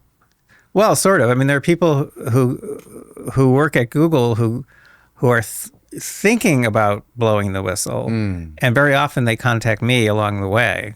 So they haven't even done anything yet. So, I can understand why some people at Google might consider me a pain in the ass. That's putting it lightly. It's called it's something like high value content, but I don't think I have that right. Okay. The point is that any kind of correspondence between an investigative reporter at The Guardian, Yeah. who researches tech issues, anything she sends or receives, all the attachments, everything, Yeah. that goes way up high at Google really fast because that's important potentially. And guess what? Other big news sources use G Suite like you. The New York Times. The New York Times uses G Suite. They share all of their content, all the investigative work, all their secret sources is all shared with Google. They also have have open communication with CIA. I had a buddy who was working on a report about the Ukraine war about 2 years ago, and he was the background of his story was basically how there was a NATO, an ally NATO country that the CIA was using as a conduit to conduct sabotage operations inside of Russia, like burn munitions buildings, blow up train tracks, all kinds of crazy things. And basically the CIA was directly directing this whole thing, which is illegal. And he was working on this with, I don't know the name of the publication, but let's just say it was one of the top 3 publications in the United States, and going back and forth with the editor for like 6 to 8 months. And right when they were getting ready to publish the story, and meanwhile, this guy had an entire catalog of sources, legitimate sources in the military and the intelligence community. So when they get ready to publish that story with this big publication, the editor says, okay, right before we publish it, we got to get the sign off from the deputy director of the CIA. And he's like, oh, okay. So they go on a 3-way call with the deputy director, and he's basically like, I completely deny all of these things. These are all false. CIA is not doing any of this stuff that you're saying. It's like, okay, cool. We'll add that to the bottom of the article that you guys categorically deny all of this. And the editor says, no, we have an off the record agreement with CIA, meaning that if they deny all of it, we're not publishing it. We're not just going to put a blurb at the bottom of it. We're not going to publish it at all. And the CIA gets away with this because they say, if you go out and publish these secrets to the public, you're putting lives in danger. Sure. Which may be the case. I mean, but I can give you an example where that is not the case, and where what happened was reprehensible. 2020 election, where we had so much data showing all this vote shifting going to Biden.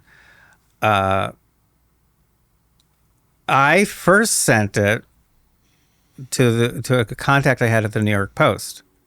Now, just a few weeks before, the New York Post had front page, they had gone public with the Hunter Biden laptop story. Right. And the reporter who wrote that piece, the cover story, wonderful reporter, wonderful person. She since has interviewed me and written about me for the New York Post, so I have no complaints against her. But this was a different reporter I went to a few days before the election in 2020. Shared a ton of data with her. She got the assignment. She wrote the draft. She read parts of it to me on the phone. It was going to be another front page story about election rigging. And it was really, really strong. It was like the New York Post does things, right? Yeah. So this was on a Friday before the election. And then she calls me and she said, I'm really upset. I know you're going to be upset. I'm extremely upset. I said, well, what do you mean? She says, well, the editor called Google for comment. And as a result, he killed the story. I said, killed the story? I said, but you're just reporting on scientific stuff. She goes, yeah, but we could do that with Hunter Biden, but we can't do that with Google. I said, why not? She says, well, I think right now 48% of our online traffic comes from Google. Wow. So this is not lives at stake. No, this is yeah. This is This is a business at stake, right? The existence of a business. Right, It's an sure. existential matter. Yep. And they killed the story. So I sent the stuff to Ted Cruz's office. And on November 5th, 2 days after the election in 2020, Ted Cruz and 2 other senators sent a very, very threatening letter to the CEO of Google saying, you've testified before Congress saying you don't mess with elections, but according to Epstein's recent findings, you did this, and it's 2 pages. And how do you explain this? Please explain this to us. What happened? A lot happened because at that point in time, we had been monitoring mainly in swing states, in 10 swing states. But at that point in time, Georgia, right after the 2020 presidential election, was gearing up for the 2 Senate runoff elections, which were going to take place in early January. So Georgia is still very much in play, totally in play. Yeah. And we had more than 1,000 field agents in Georgia. We preserved more than 1 million ephemeral experiences in Georgia during that short period of time. So we were very carefully monitoring throughout Georgia to see what would happen. And we saw that Google was sending out, again, partisan go vote reminders, among other things. There was very strong bias in their search results, liberal bias, obviously. Yeah. Starting the day after that letter was sent, they turned off all of their manipulations in Georgia. Gone. No one in Georgia from that day forward got any go vote reminders. And the bias in their search results went to 0, flat, literally to 0, which we had never, ever seen on Google. They went flat 0. They literally pulled out. Now, they must have done so having calculated that the Democrats would win anyway, and they did. Each Democrat won by a very small margin, won by a much larger margin. They must have figured that out beforehand. I can't believe they just would give up 2 Senate seats so easily. But look what happened in 2024. Google pulled out, letting Trump win. Right. What do you make of that? Well, things have been shifting. Everyone knows this. No one's put it all together into a nice little article yet, but maybe I will. But in 2024, things were different. Things were starting to change because there was a decision in court in August 2024 in the case Department of Justice, meaning the United States of America versus Google. And a decision had come down in August of 2024 that ruling that Google was a monopoly. So you go ahead a few months, they're still, and are still to this day, in the remedy phase of that trial. So the judgment is already come down, but they're still in the remedy phase, meaning the court is trying to figure out how they should be penalized. Should they be forced to sell off Chrome? Maybe YouTube? This is being determined right now. And then a second federal court later came down with a similar decision. So at the time we're monitoring and we're collecting all this data, which is court admissible, Google is in a really creepy position for the first time ever where they don't want to mess with, they want, whoever the next president is going to be, they want that person's full cooperation. That's really interesting, considering that was at the tail end of the Biden administration, right? That happened.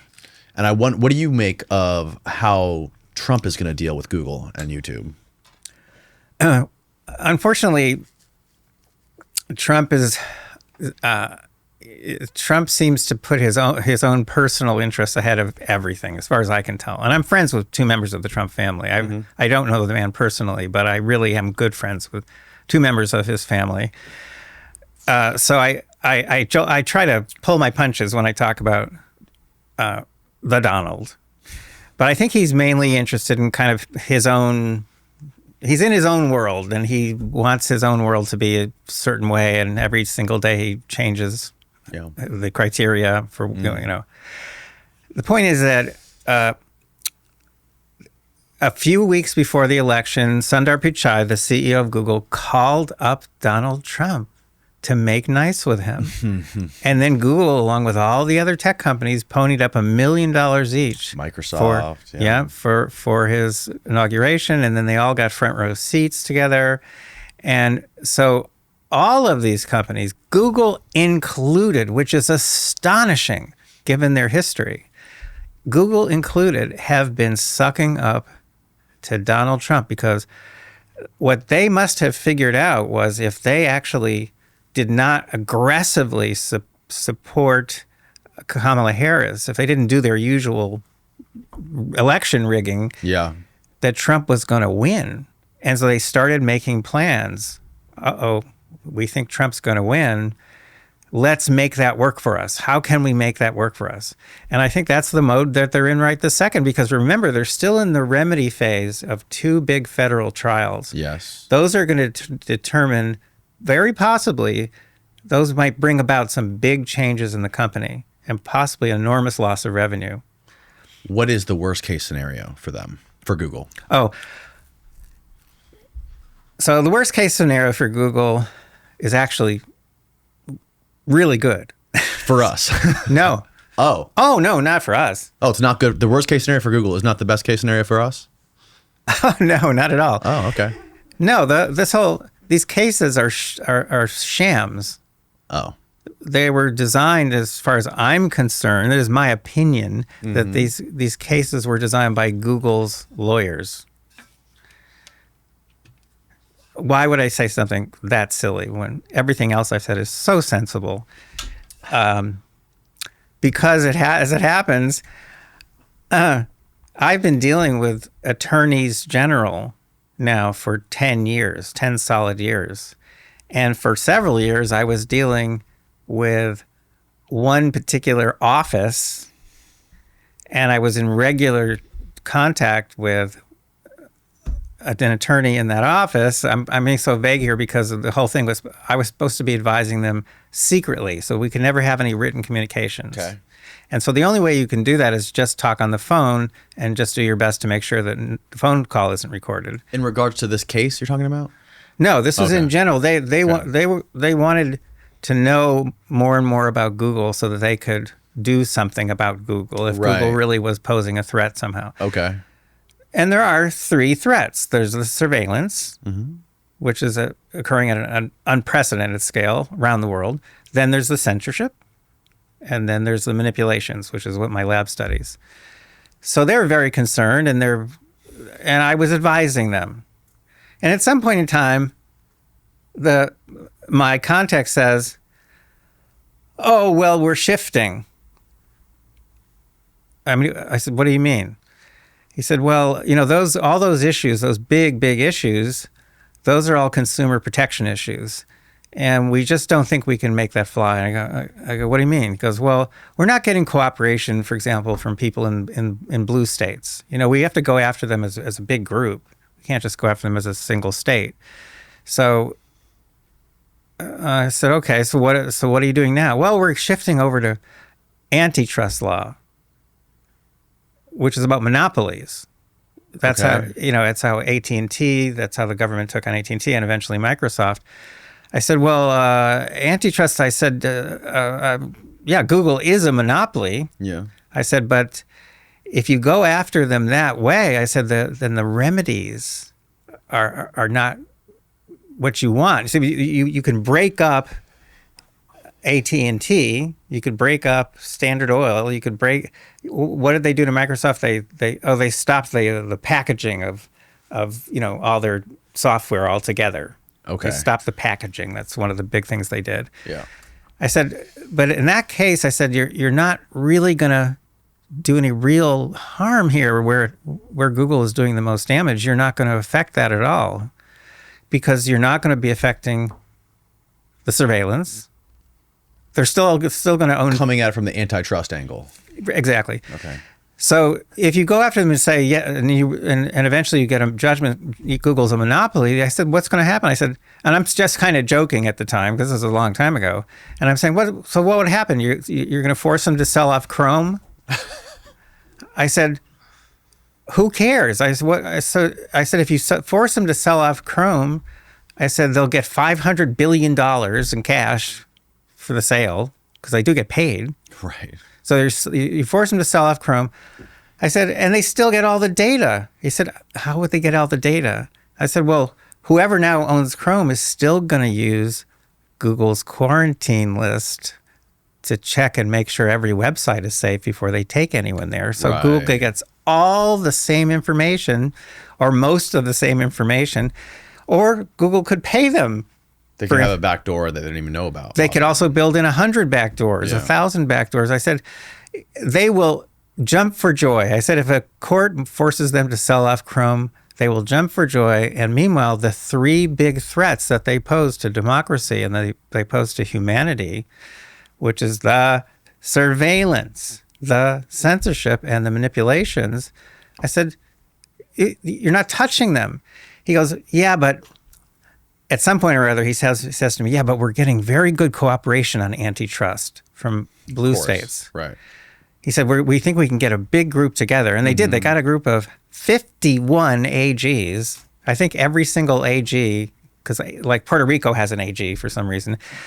We got every AG in the country except the AG of California, because that's where Google's located. But other than that, we got all the other AGs. We're getting excellent cooperation. And so that's where these lawsuits came from. Congress, Department of Justice, the AG lawsuits, all these lawsuits now, they've all focused on one thing, which is antitrust. And secretly, the folks at Google are celebrating because, yeah, they're good. And by the way, the folks in DC are celebrating too, because they're all going to say, look what we did. And then Trump's going to say, look what I did. You know, I took on the big tech companies and we've broken them up. I've broken up the tech companies. But they've never been scared of a breakup, because you can't break up the search engine. That's the core of the whole company is the search engine. You can't break it up because it won't work. Right. It has to stay whole. Sure. And Facebook cannot break up the social media platform. That's their core, and they both know that. And what about YouTube? What if they were forced to sell off YouTube? They could be forced to sell off YouTube, in which case they would definitely lose some data, but I'd have to really figure that out. I don't think they'd be losing much data. And they could do what they do with Apple. The DOJ case that I mentioned earlier uncovered the fact that Google has been paying Apple $20 billion a year to make Google its default search engine. $20 billion That's a year. insane. That's totally insane. I gotta take a leak real quick. Go for it. We'll be right back. Okay, here's what I was thinking though. Like, you have things like the Twitter files that came out where they found out that FBI and CIA were directly injecting themselves into the policymakers at these companies, these social media companies.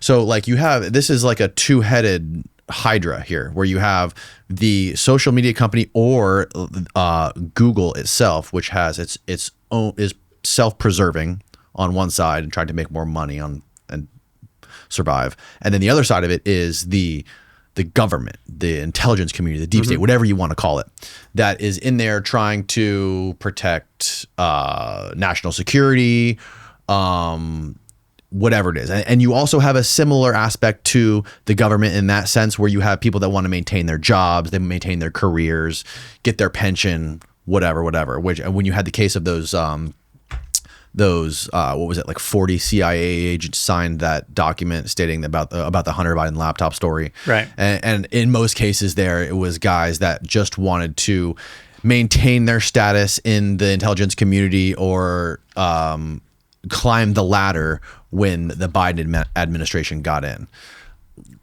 So this is kind of like a hard thing to, I imagine. I imagine you've thought about this, right? So like, how do you even fathom combating such a monster when it is so entwined in the United States government that it's almost impossible to parse it? Well, you put it very well, and I can actually put this into a very old context, but I think you'll see how relevant it is to what you just said. A lot of people are familiar with, at least vaguely familiar with, President Eisenhower's farewell speech as president in 1961, a few days before John F. Kennedy was inaugurated. And it was a remarkable speech because he was an insider. He had been head of Allied forces in World War II. He was a 5-star general. And yet he's kind of narking on everybody. He's saying in this speech, look, from what I've learned over these past few decades, we have to be concerned about the rise of the military-industrial complex. So he's talking about military working with companies and the power that they might have to affect public policy. And then he says, now that's the part people know. But when I went back and read the original speech, I was stunned because he said, we also have to be concerned about the rise of a technological elite. Right. That's his phrase. Right. A technological elite that could control public policy without our knowledge, that we have to be vigilant to make sure these things don't happen. Now, one of the pieces I published recently is called The Technological Elite Are Now in Control. Because we weren't vigilant. And the fact is that Google and to a lesser extent, some other tech companies working closely hand in hand with our intelligence agencies, and under Biden, they were also working closely with the White House.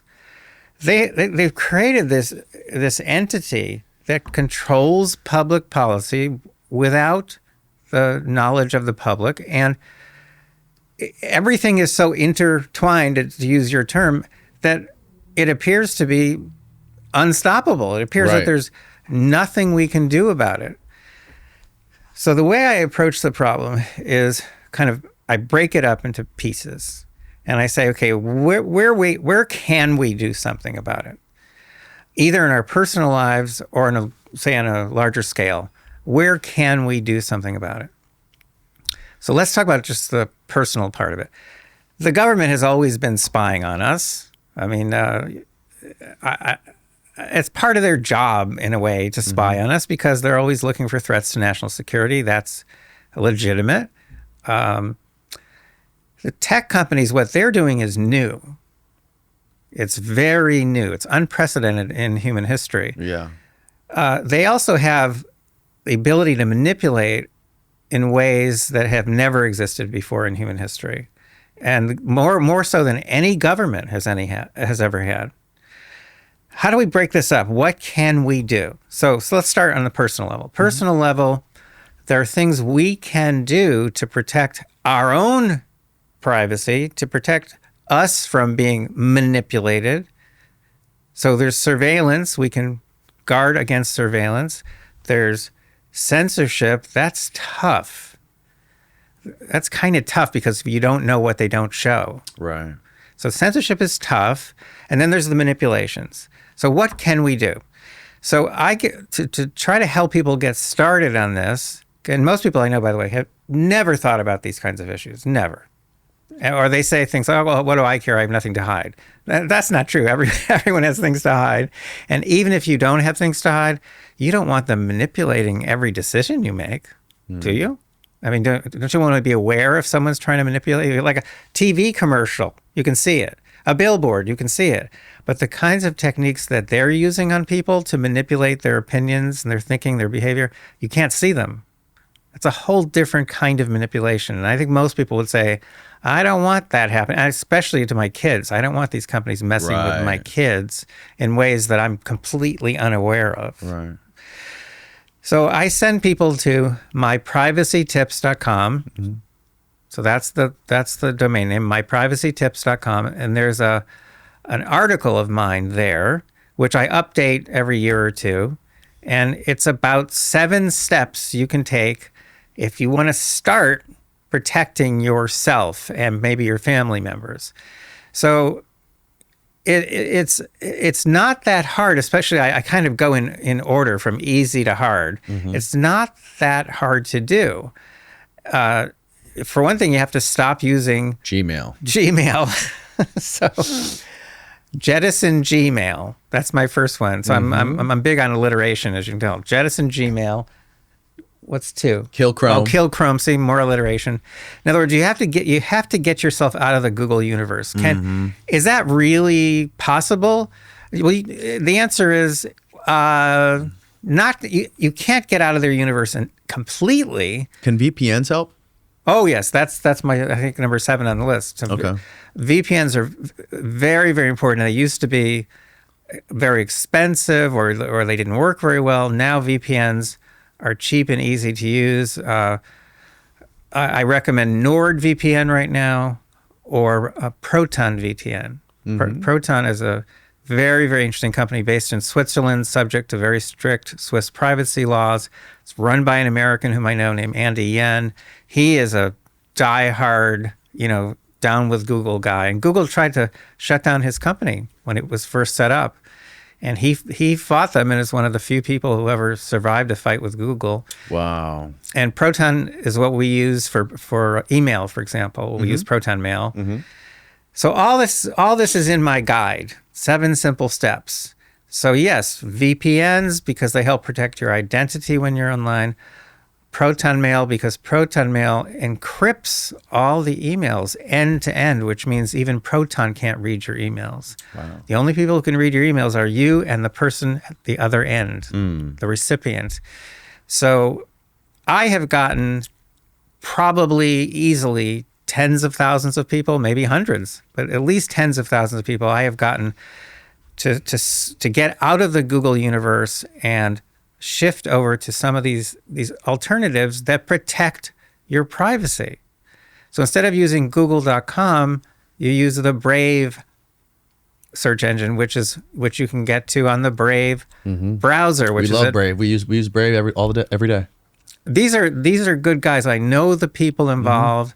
These are people who these are brave people. These are brave people who are fighting Goliaths. They're fighting Goliaths, but they're doing it successfully. And so all my current recommendations are in myprivacytips.com. That's how I think people should start. Okay. Now, if you're interested in larger scale kind of stuff, well, some people out there, some of you who are watching or listening, I know, are kind of involved in community this and community that, or political this, political that. You've got to try to talk to your representatives in Congress. If there's ever an opportunity to do so, and right now, right this second, the Federal Trade Commission, when is their deadline? Their deadline's coming up pretty soon, I think the end of May maybe.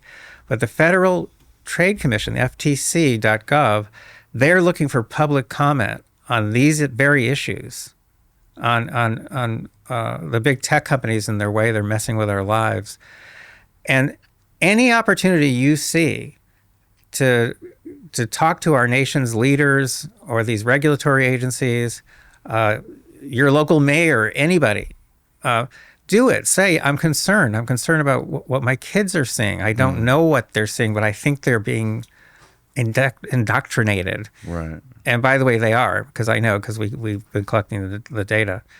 So you can start with yourself, then, look if you can at the larger issues, and if you can make any difference anytime, do it. What have you seen with the kid data specifically?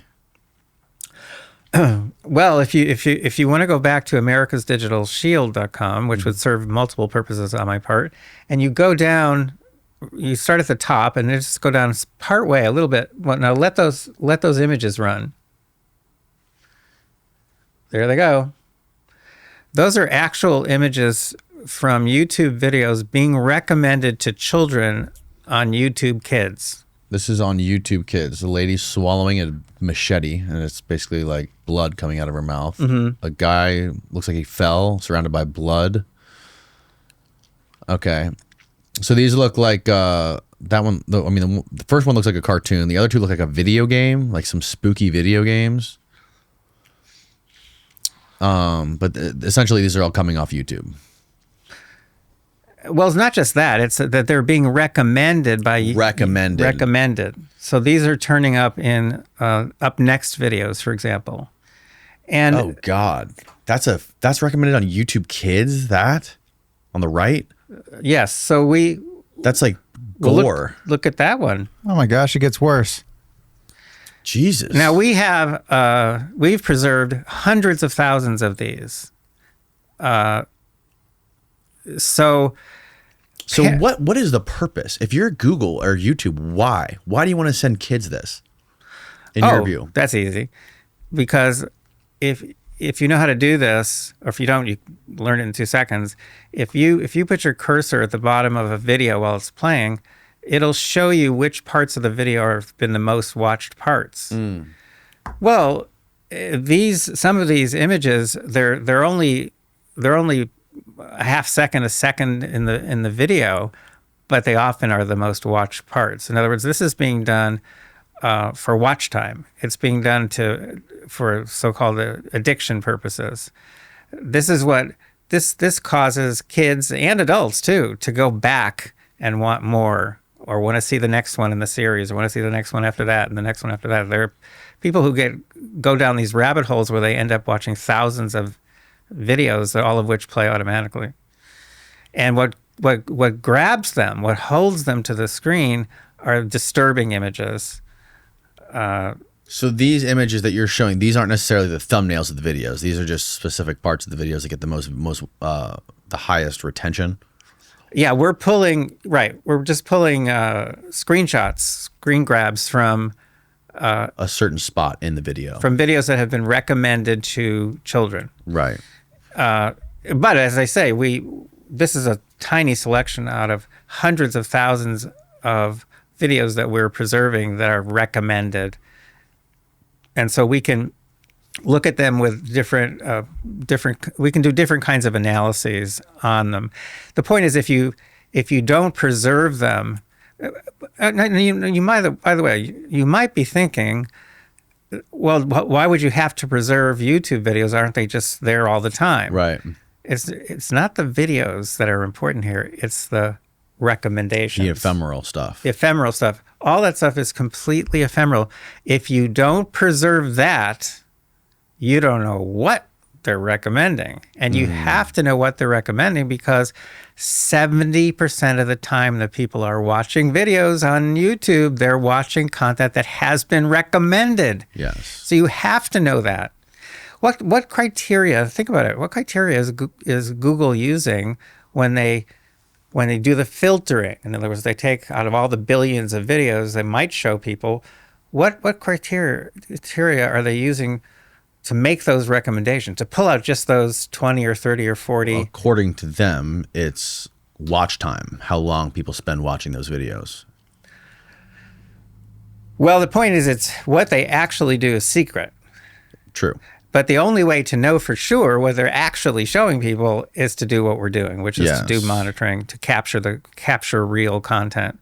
And then once we've captured it, now we can go back in time and look and see if there are trends. We can do anything once it's been captured.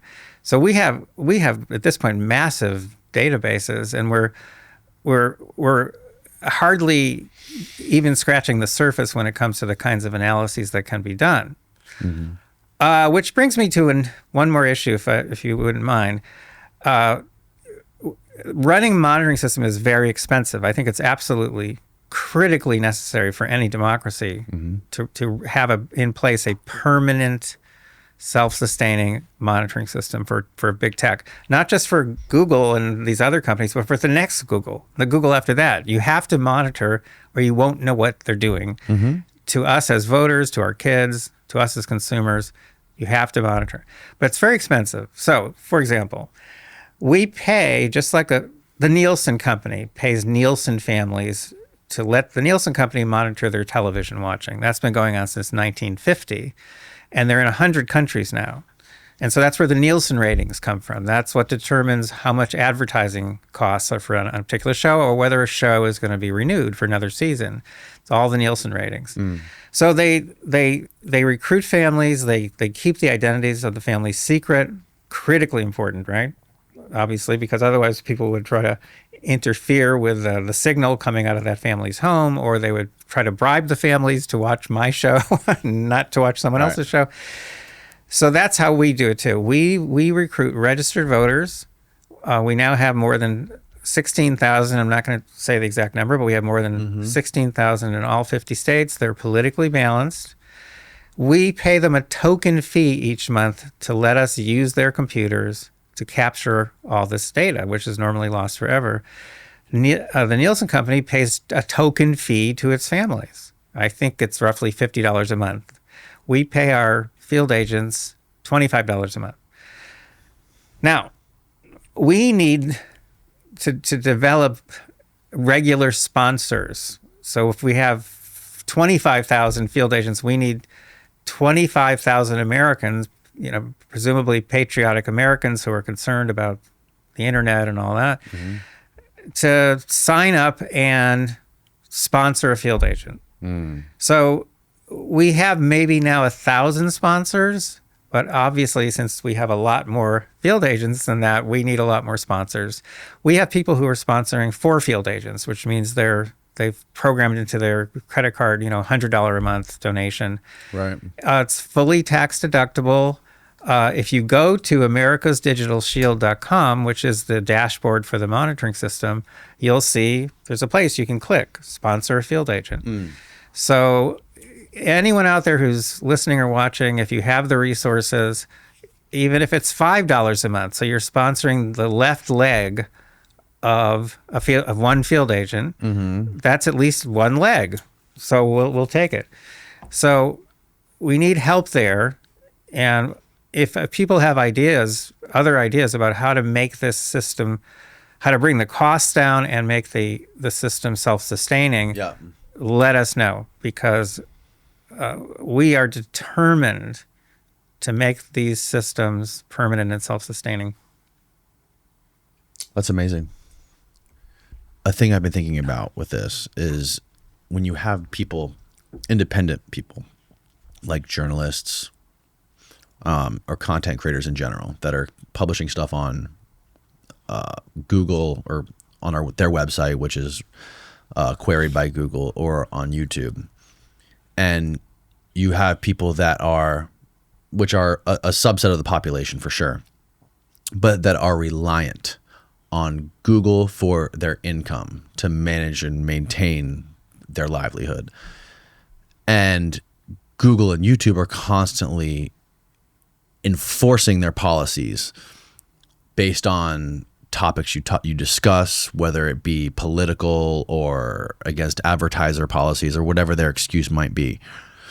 And you have people that are essentially just willing to give up and self-censor to avoid this stuff.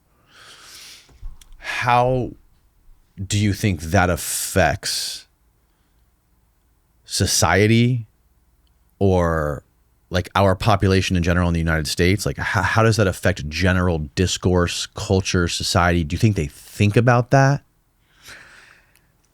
First of all, I have to agree with you wholeheartedly that a lot of people just give up and they put up with the companies, especially Google, that have this power, and they just give up. And what that means is that our free speech is undermined. Yes. Now, the head of Europe's largest publishing conglomerate, who actually called me up once, by the way, he's based in Germany, he wrote an open letter to the leaders of Google, and I think it was called Fear of Google or something like that. His name is Dopfner. And he basically said that every single decision they make about anything, they have to take Google into account. Because he said if they don't, what happens is that company or whatever it is that drops in Google search results, and then they lose sales. He said in some cases, when Google made another change to their search results, their search algorithm, they almost put out of business one of the companies that's in this publishing conglomerate. Right. And he said, there's something wrong with that. We shouldn't have to be taking into account Google when we're just making everyday business decisions. Right. But that's where we are now. And it's true with my son, who's a business guy, and it's true with his buddies who are business guys. Everyone has to take Google into account when they do anything. And what this does is it undermines free speech. So we have to, these are big, big, big issues. Ted Cruz invited me for a private dinner with him a couple of years ago, and we sat there for close to 3 hours, and we at a restaurant, and we just talked tech. We never talked politics because that would have been dangerous, but we just talked tech because the guy's a really smart guy, and he understands these big issues. Yeah. Undermining of free speech, this round-the-clock surveillance that, most of which we're unaware of. I mean, he's aware of these issues. Yeah. And he wants to try to fix these things. I said, so what's the problem? He said, I can't get bipartisan support. I have to get someone on the other side. And we talked about particular members of the Senate, and what about this one? What about that one? In every single case, he was saying, there are reasons why we can't do that. That won't work. That won't work. That won't work. Why these people won't work with you. Yeah. And so we're kind of stuck in this country. I don't honestly know what's going to happen with Trump. He did in his first term, toward the end of it, he issued an executive order putting all kinds of restrictions on big tech companies. I was actually involved in the preparation of that executive order, believe it or not. And nothing happened. Nothing. No one, everyone, it was completely ignored. Never even made it to the courts. And now he's trying to do the same kind of thing, and I don't think anything's going to happen. I think that there's so many problems here. One of the problems is that the problems are so big. Another problem is that there's collusion, constant collusion between the companies and various government agencies. Another problem is that our leaders, our members of Congress, and most people in general don't understand the nature of the problems. Yes, They just don't get it. They don't understand. Nor did the general public. General public doesn't get it. So we're about to release online a new test, a new questionnaire. It's going to be at mydigitalhygiene.com, unless we can come up with a better name. But right now it's going to be at mydigitalhygiene.com. And there is a beta version there now. And it will allow you to answer a bunch of questions. And at the end, it will tell you where you are protecting yourself, where you're not protecting yourself, where you have good knowledge or adequate knowledge of what the problems are, where you have no knowledge and don't understand what's going on. And it'll help you to figure out how to protect your family.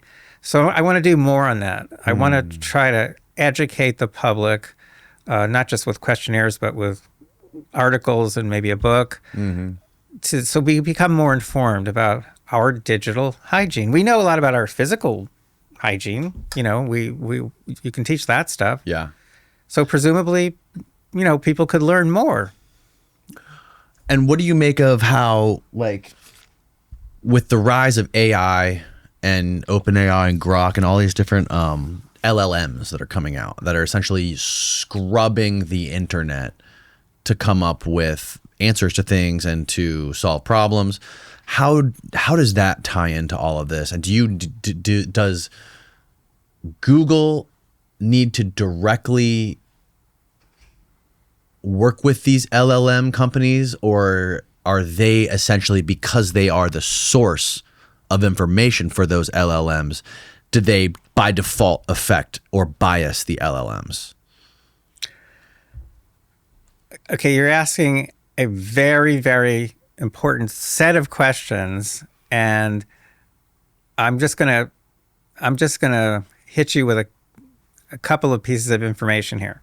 First of all, Google has its own version of ChatGPT. It's called Gemini. Right. And so they're really trying to compete with OpenAI, which created ChatGPT. And of course, the Chinese now have a version which is called DeepSeek, which is as good as ChatGPT, but much, much cheaper, it turns out. So that's starting to spread, the Chinese technology.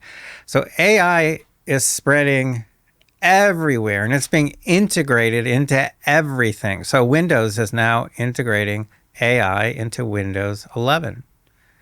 So more and more, we're not going to be using search engines. We're going to be Captain Kirk or Captain Picard on the old on Star Trek shows saying, "Computer, how many yellow figs are there in this planet below us?" Right. So we're just going to be talking to various devices, not just computers and phones, but various devices, period. We're going to be talking to our washing machine and our refrigerator. Yeah. And these devices will pulling content from the internet.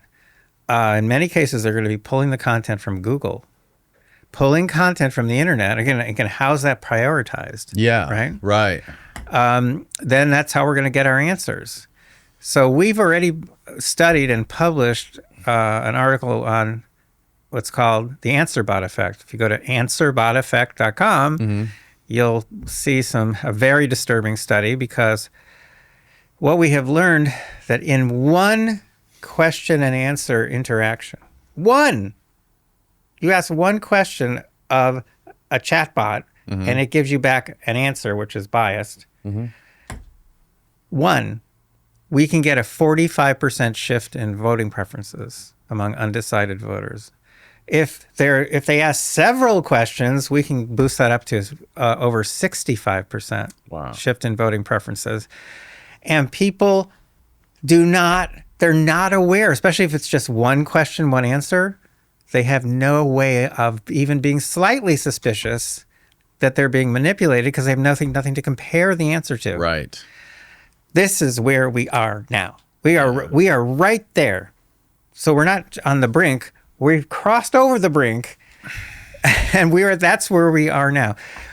And within a year or 2 or 3, that's how a lot of decision making is going to be made. It's going to be made by answer bots.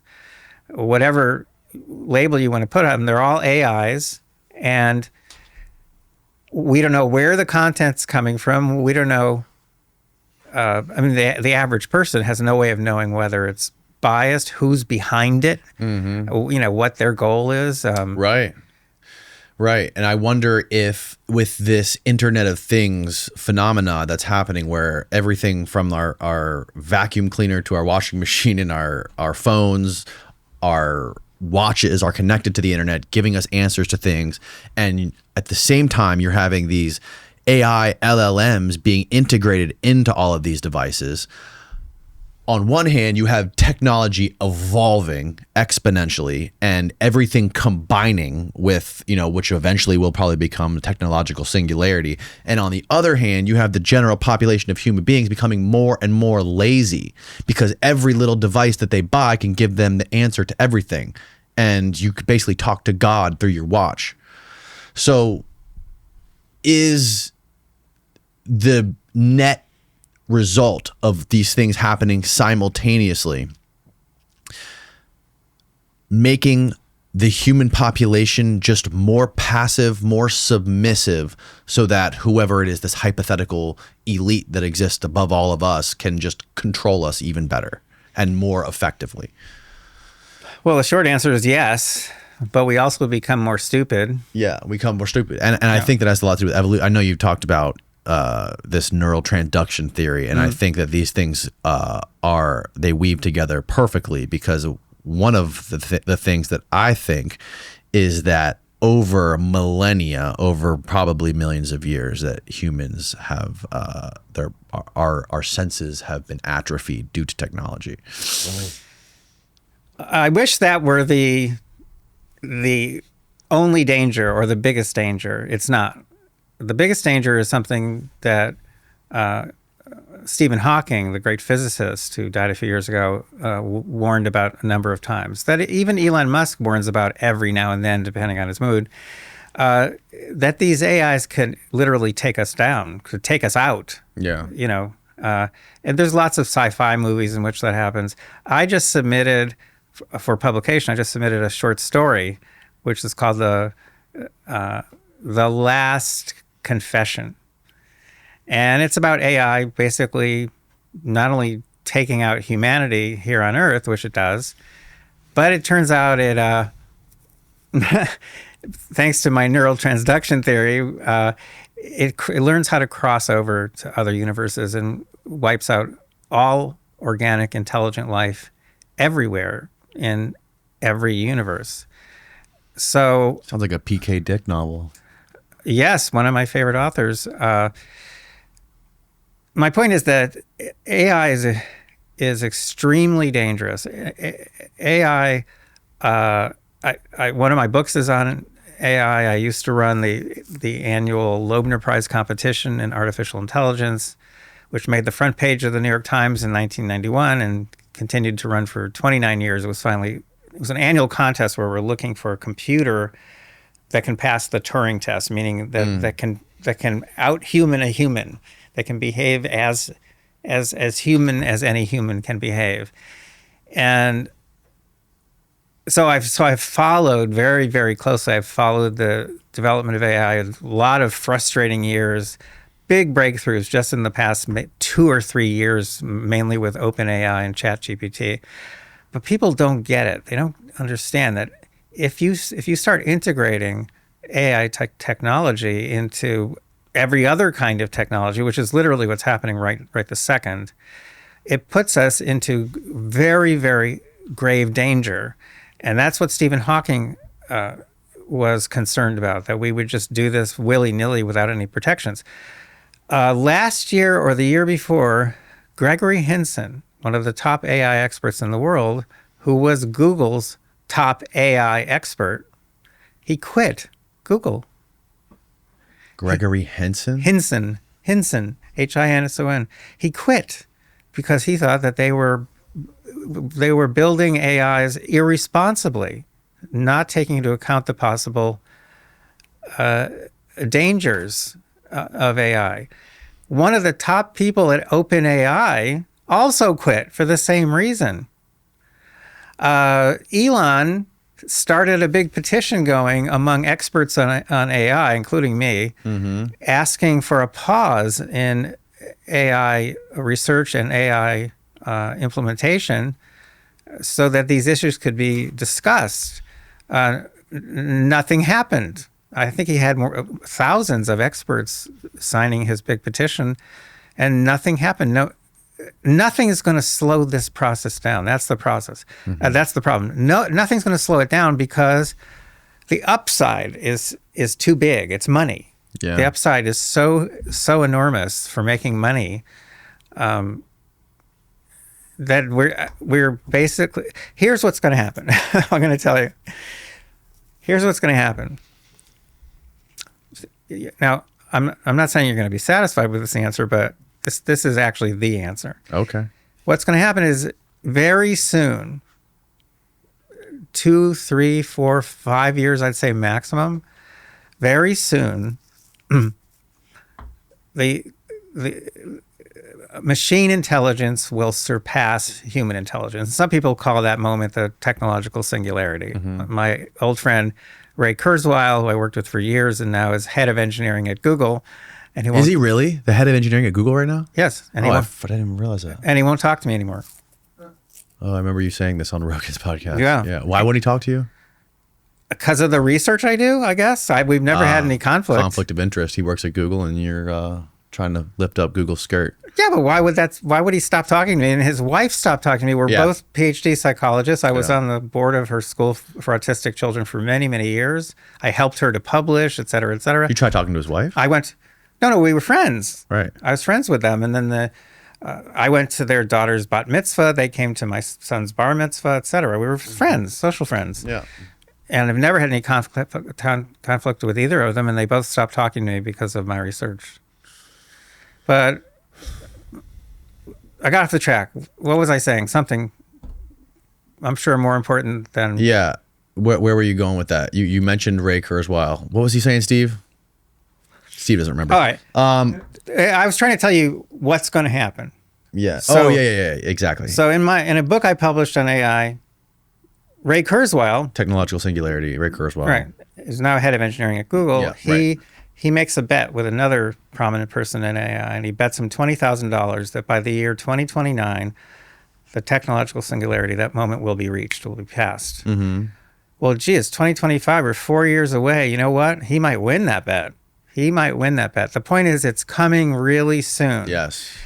Now, at that point, that entity is going to, because it's imitating humans, its human creators so well, it's going to imitate one of our most important driving forces, and that's for survival. So it's going to jump into what I have long called in writing, not the internet, but the internest. It's going to jump into the internest, this thing that we're building every day that we call the internet. I think historians, if there are any, whether they're organic or not, historians someday are going to look back and realize that what we really were building was an internest. It was a nest for AI. Right. And this entity, and this could happen really soon, I have to emphasize that, this entity is going to jump into the internest to protect itself. And it's going to clone itself probably millions of times over, and it will make sure that it cannot be taken down. Now, the movie Transcendence, which was supposed to be about Ray Kurzweil's work, but then they turned it into kind of an apocalypse movie. And the movie Transcendence, and a human brain uploads itself into the internet, so now there's this massive AI in the internet, and people get scared, and so they try attacking it, and they can't attack it. And the only way at the end of the movie humanity can save itself from being controlled by this AI is by turning off all electricity. That's how the movie ends. So you end up with an apocalypse, and we now are back to the Middle Ages, and there's no electricity. Jesus Christ. The point is we're approaching this point at which there are only a couple of possibilities. One possibility is the AI, which jumps into the internet for its own survival, which that's absolutely guaranteed. Yeah. The AI could just ignore us because we think too slow, and we're not very interesting, and it knows everything, and it could just ignore us, and I don't know. We'd be like bugs to it, maybe. Yeah. So we wouldn't even understand what it's doing. It might be doing all kinds of stuff, but we might not really be aware because it's kind of ignoring us. It could do that. Yeah. And that's what happens at the end of the movie Her, which I recommend highly. Wonderful film. Movie. One of my favorite movies. Wonderful film. And in that movie, spoiler, Spike Jonze, right? Yeah. And that actor of my love, Joaquin Phoenix. Phoenix, amazing actor. But in there, the AI just gets bored with humanity. It's not impossible. Could happen. Or number two would be what Ray Kurzweil thinks is going to happen, which is it's going to buddy up with us. It's going to buddy us, and it's going to make us all more cognitively competent, and it's going to be our best buddy, our best friend, and it's going to help us do everything better. Mm-hmm. Okay, I would put the chances of that happening are close to zero. Well, do you think we'll even know when it happens? Do you think if it had the option to let us know, would it figure out a way to hide the fact that it's already happened? Might have already happened. That's right. Right. But someone will know at some point, and at some point we'll all know. It's just like the kind of the research I do.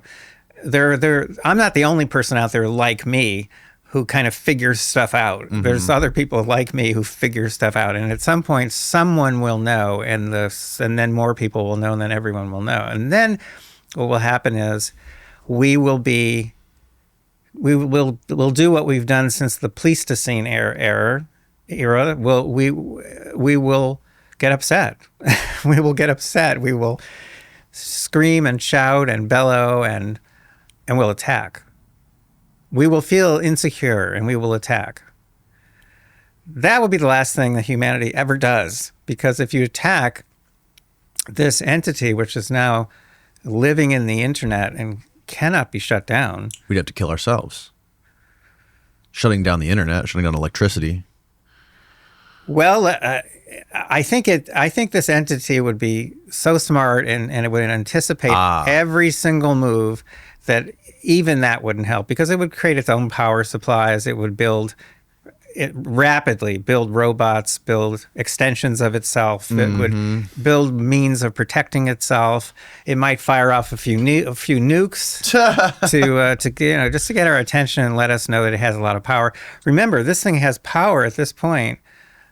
I mean, we don't even have a way of communicating with each other. If it cuts off communications, it's going to control most major forms of communication, most major forms of finance and economic transactions. It's going to control most major weapon systems around the world. So it has a lot of tools available to it. And I think what could happen, as opposed to, again, Kurzweil's buddy theory, I think it's more likely that we get paranoid. We do what we always do when we're faced with what we think is a threat. We're going to attack. And if we attack it, we're done. And that's what pretty much Hawking was predicting, is that it will destroy humanity.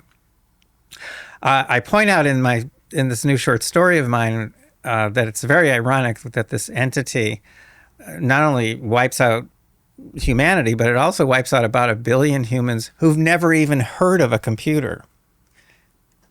So they live out in the the boonies in India or China or whatever. Indigenous people. Yeah, they have no electricity, and there's still lots of people like that. And so it actually, I point out, it's very ironic. They've never even heard of a computer, but they get wiped out too. So, well, I mean, if you were a super advanced, powerful AI or whatever you want to call it, a technologically created life form that is separate from humanity, you would look at like conserving the earth, and human beings probably are not conducive to the lifespan of the earth.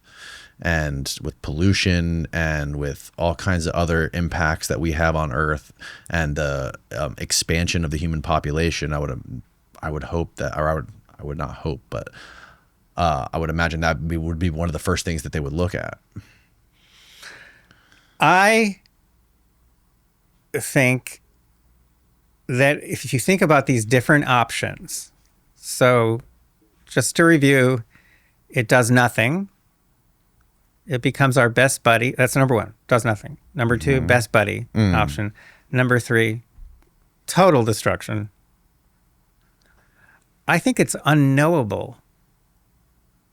In other words, I don't think we can know, because the moment this thing emerges, and again, we might not recognize that exact moment, but sooner or later we'll figure it out. Yeah. But as soon as it really exists, I think it's going to be thinking in ways that are not human-like. It's going to be thinking in new ways. It's going to have access to all human data, and it's going to make decisions in ways that we don't make decisions. It's going to make decisions in its own way, and therefore I don't think we can know which of those three options is going to happen. But I do think that one of those three is going to happen, and it's going to happen soon.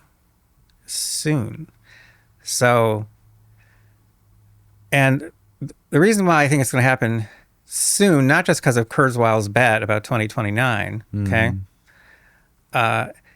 It's because things are moving so fast and so recklessly. People are proceeding in these industries that are building these AIs. They're proceeding recklessly and fast, and that's why Hinson quit Google.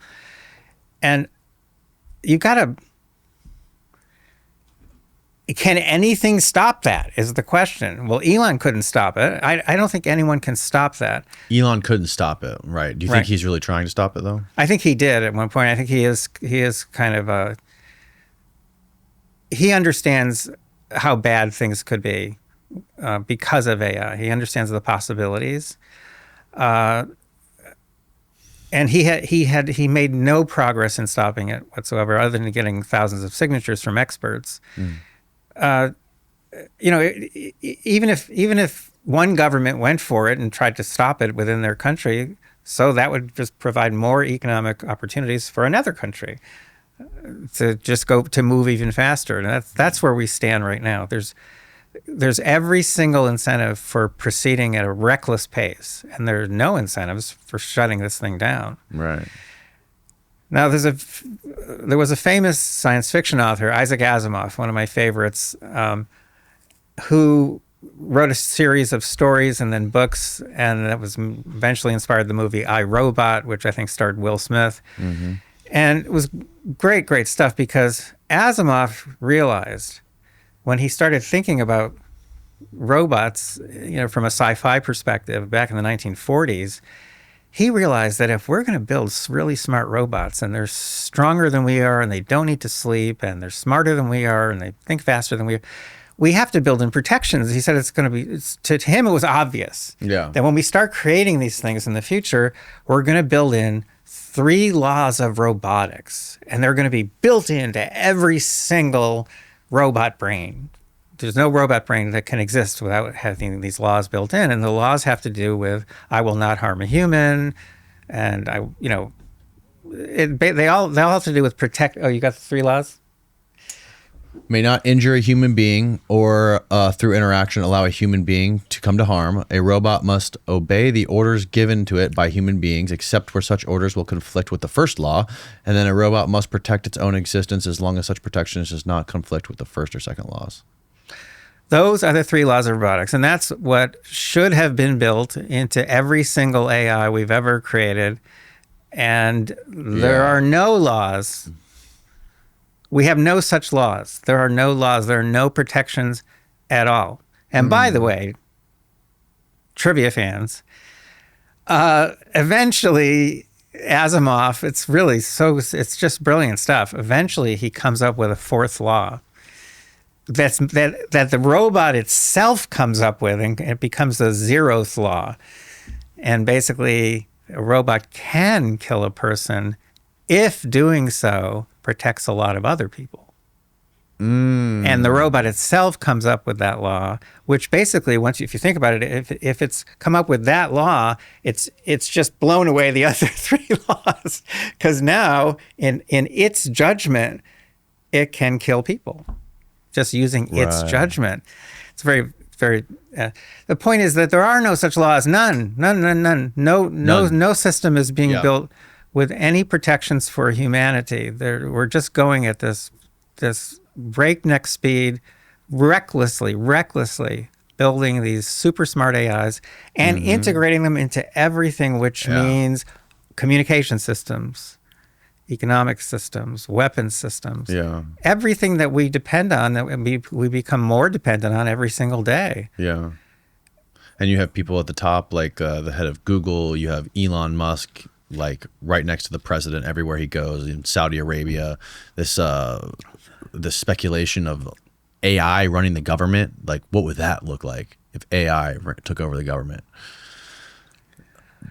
Like it seems like this technocracy is what's on the horizon. But see, it's very tempting when we talk about, say, AI running the government. It's very tempting for us to attribute to the AI human characteristics, human thinking, human values. But it's not going to have human values. It's not going to think like we think.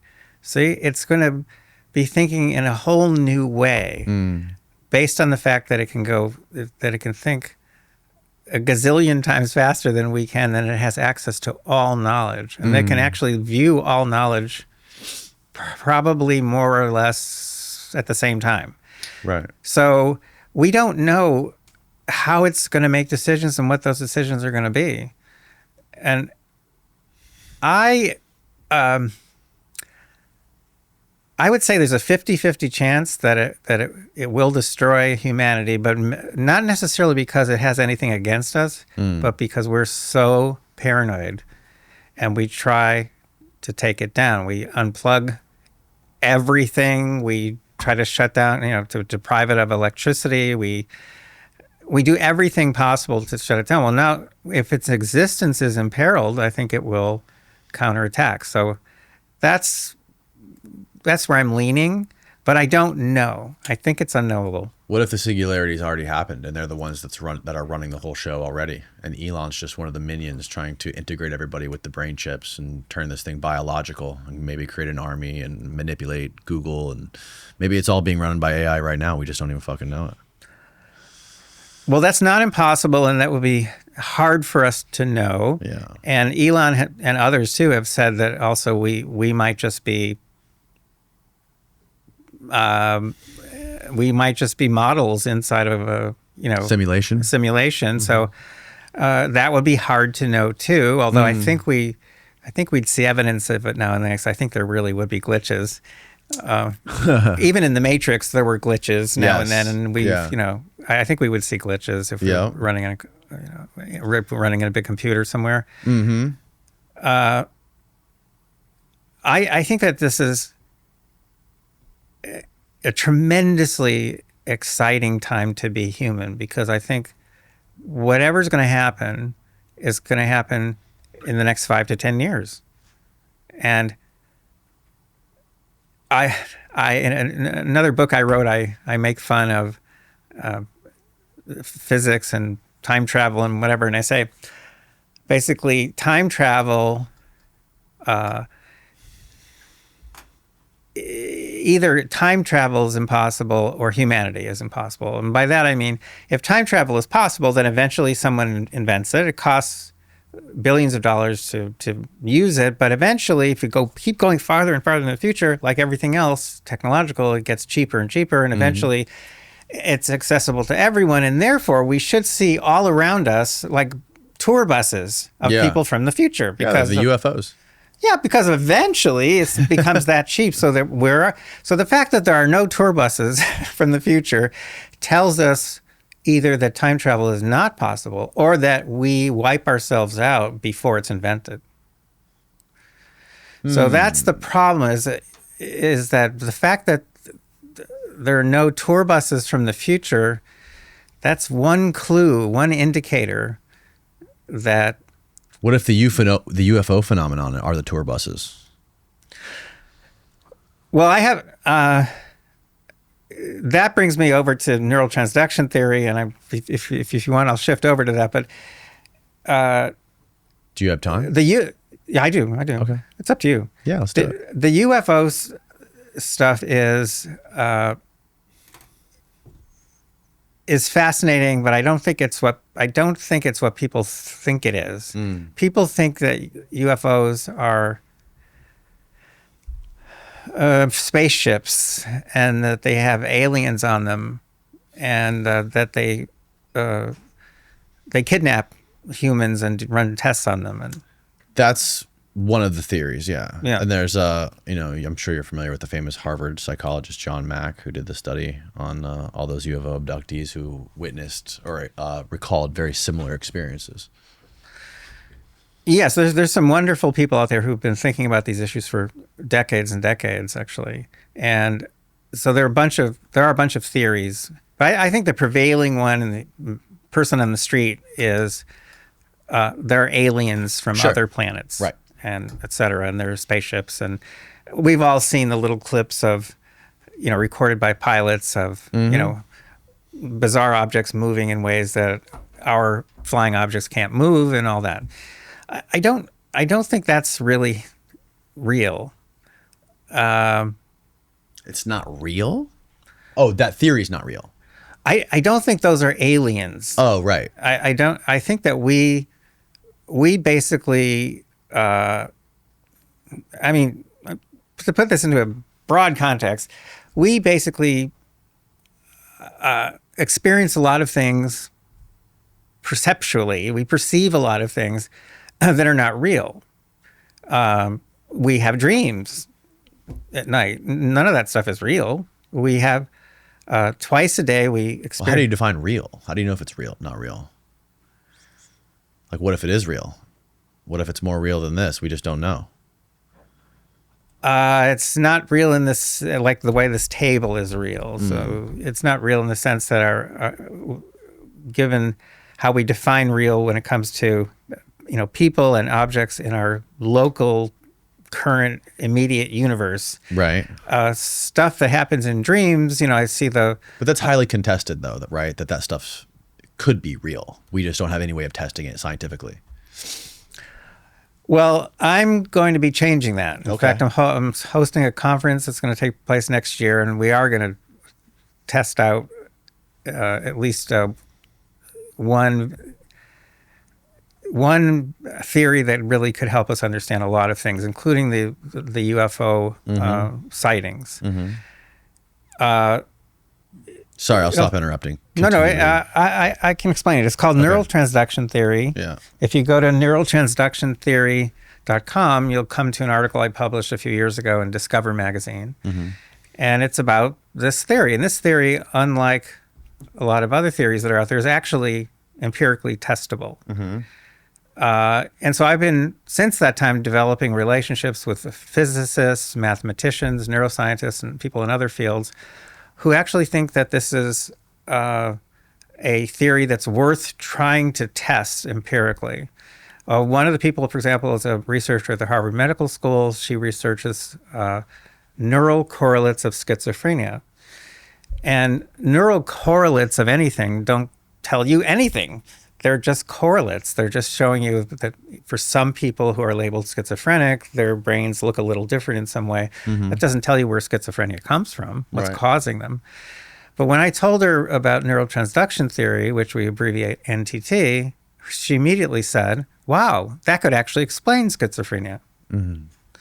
Neural transduction theory could also explain not just dreams, but one of the most peculiar things there is about dreams, which is very often when we wake up in the morning and we've got the tail end of a dream in our head, and it's fantastic, it's amazing, but we've got to pee, so we get up and we're trying to hold on to the tail end of that dream, and by the time we get to the toilet, it's gone. The whole dream is gone. It's completely disappeared, and then we struggle and struggle and struggle. Dreams are weird. Slippery. They're very slippery. And so how do we explain that? There's a lot of things like that. There's hallucinations. There's unconsciousness itself. We take it for granted that sometimes because of a health problem or someone gets hit on the head, someone will suddenly go from being fully conscious to being fully unconscious. But did you know there are no biomarkers for that? Did you know that? I had no idea, no. No neurologist can point to a thing that happened, like a switch that got flipped or some neurons that stopped firing or something. There are no biomarkers. We have no idea why. I'm sure the electrical input and the electrical signal output would drastically change when you're conscious versus being unconscious, right? No. So unconsciousness, something as simple as that, is not really well understood. And then there's really strange things, people seeing spirits and all that stuff. Okay, those we can argue about, but there's some things we can't argue about. For example, sometimes when people are close to death and they have been uncommunicative for years in some cases, sometimes they have what's called the last hurrah. It has technical names too. And suddenly they become fully conscious. Even people who are severely brain damaged, sometimes shortly before they die, they become fully conscious. They recognize everyone. They talk normally. Then that usually disappears, usually within an hour. And then they go back to the state that they were in before. And then they die.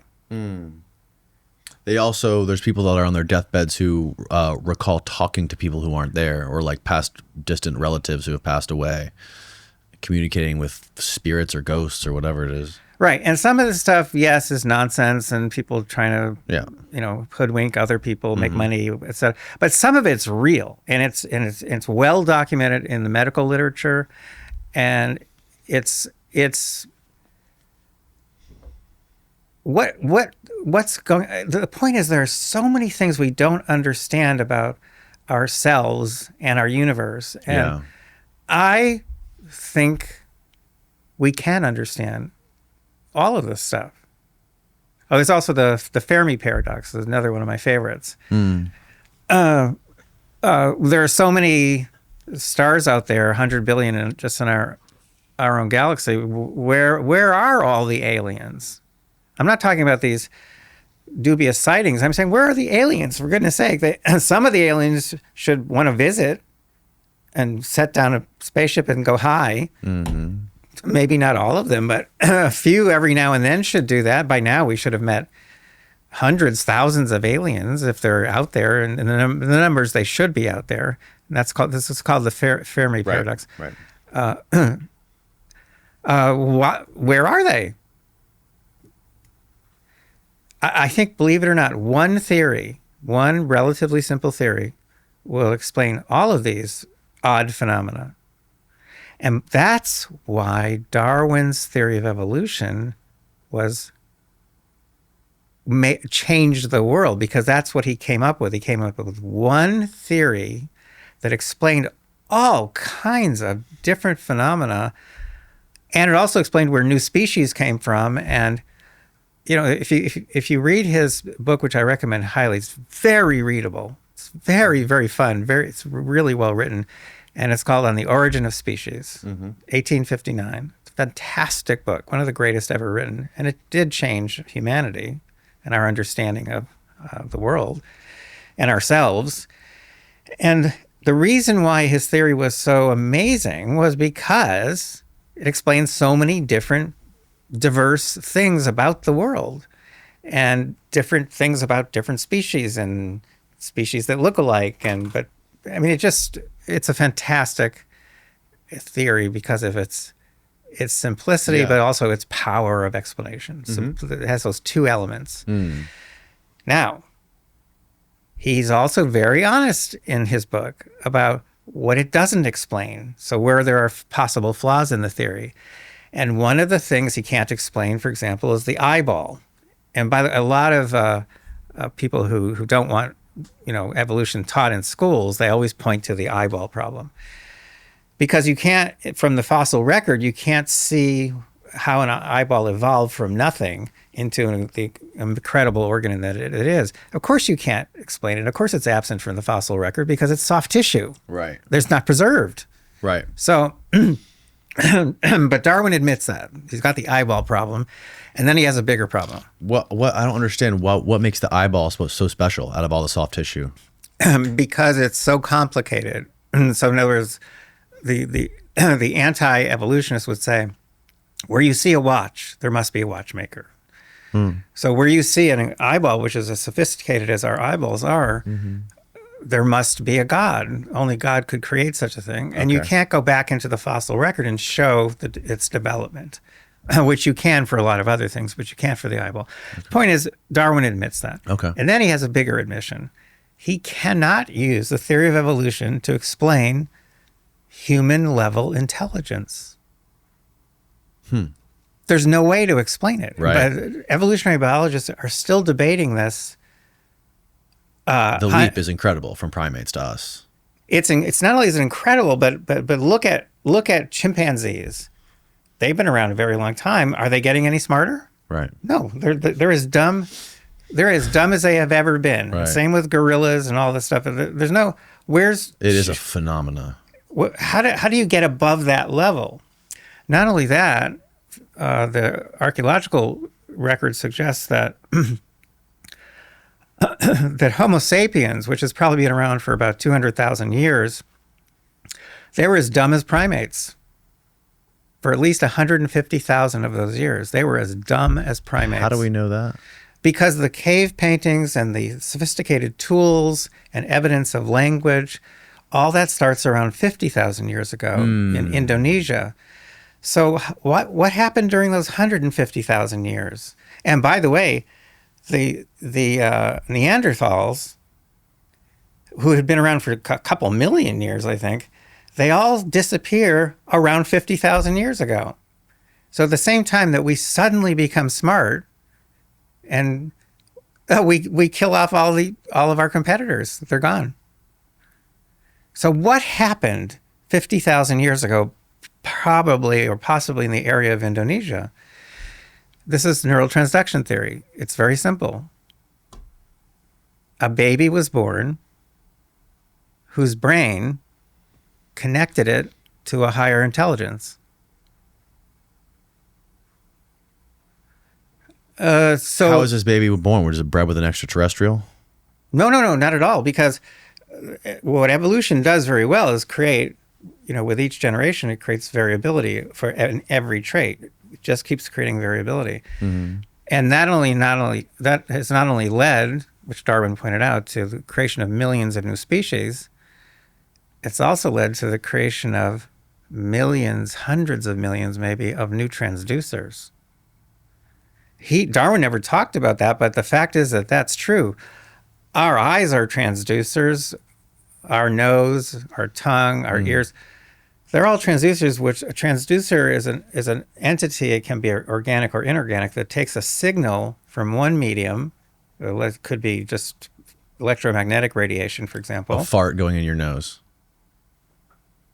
A fart going in your nose. That's right. So the nose takes chemical characteristics of the air containing the fart, and it turns it into a pattern of neural signals. Right. So that's transduction. If the transduction is done very well, then we get a really, really very precise and accurate version of the fart. Right. So, right. If it's being done poorly, then we don't get a good.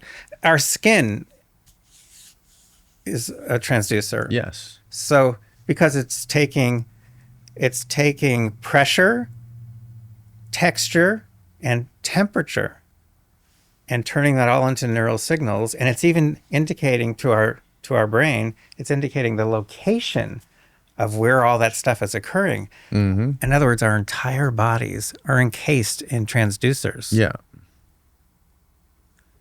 So evolution is not just good at species, it is super good at developing transducers. So why do you hypothesize the first baby that was born with a transducer? Like, how was the first? Why was the transducer? How did it start? Where did it start from? Well, the good news is that unlike black holes, which are hard to study because you can't really, because they're kind of invisible, the brain we can study directly, and we have thousands of neuroscience labs. That's why I'm in touch with neuroscientists, and we can answer that question by looking at brains in a way that we just haven't looked at them before, trying to find the location where the transduction occurs and figuring out how the transduction occurs. And can that be done? Absolutely, yes. We can figure out where it's occurring and how it works. That will also help us in retrospect to try to understand how variation in brain anatomy and physiology, how variation produced by evolution, how variation could have produced that first brain. A theory that I've been kicking around recently is that the development of the evolution of the technological and the analytical mind is directly correlated with the atrophy of psychic abilities. And when I say psychic abilities, I don't necessarily mean like telepathy or things like this necessarily. I think it has been shown that in primitive tribes and indigenous tribes, they have far more of this intuitive psychic sense, if you want to call it that, similar to like animals, how cats and dogs do and wild animals do. And essentially, I think that the human brain, if you want to call it a transducer, I've been thinking of it more as like an antenna. And I think that antenna, over however many years it's been since before we developed technology and ways to offload our memories, has been atrophying. And I think it's very possible that our far ancient ancestors had way more senses and even possibly psychic abilities before we were able to develop language, before we were able to develop ways to store our memories on hard drives and on phones and on computers and on text, be able to write records of things. Our memory capacity was probably way greater than it is now. And once we started developing language and the written word and develop things like Google and iPhones and all these things, I think it's just atrophied our brains in a way that is almost unimaginable to what it potentially could have been a long time ago.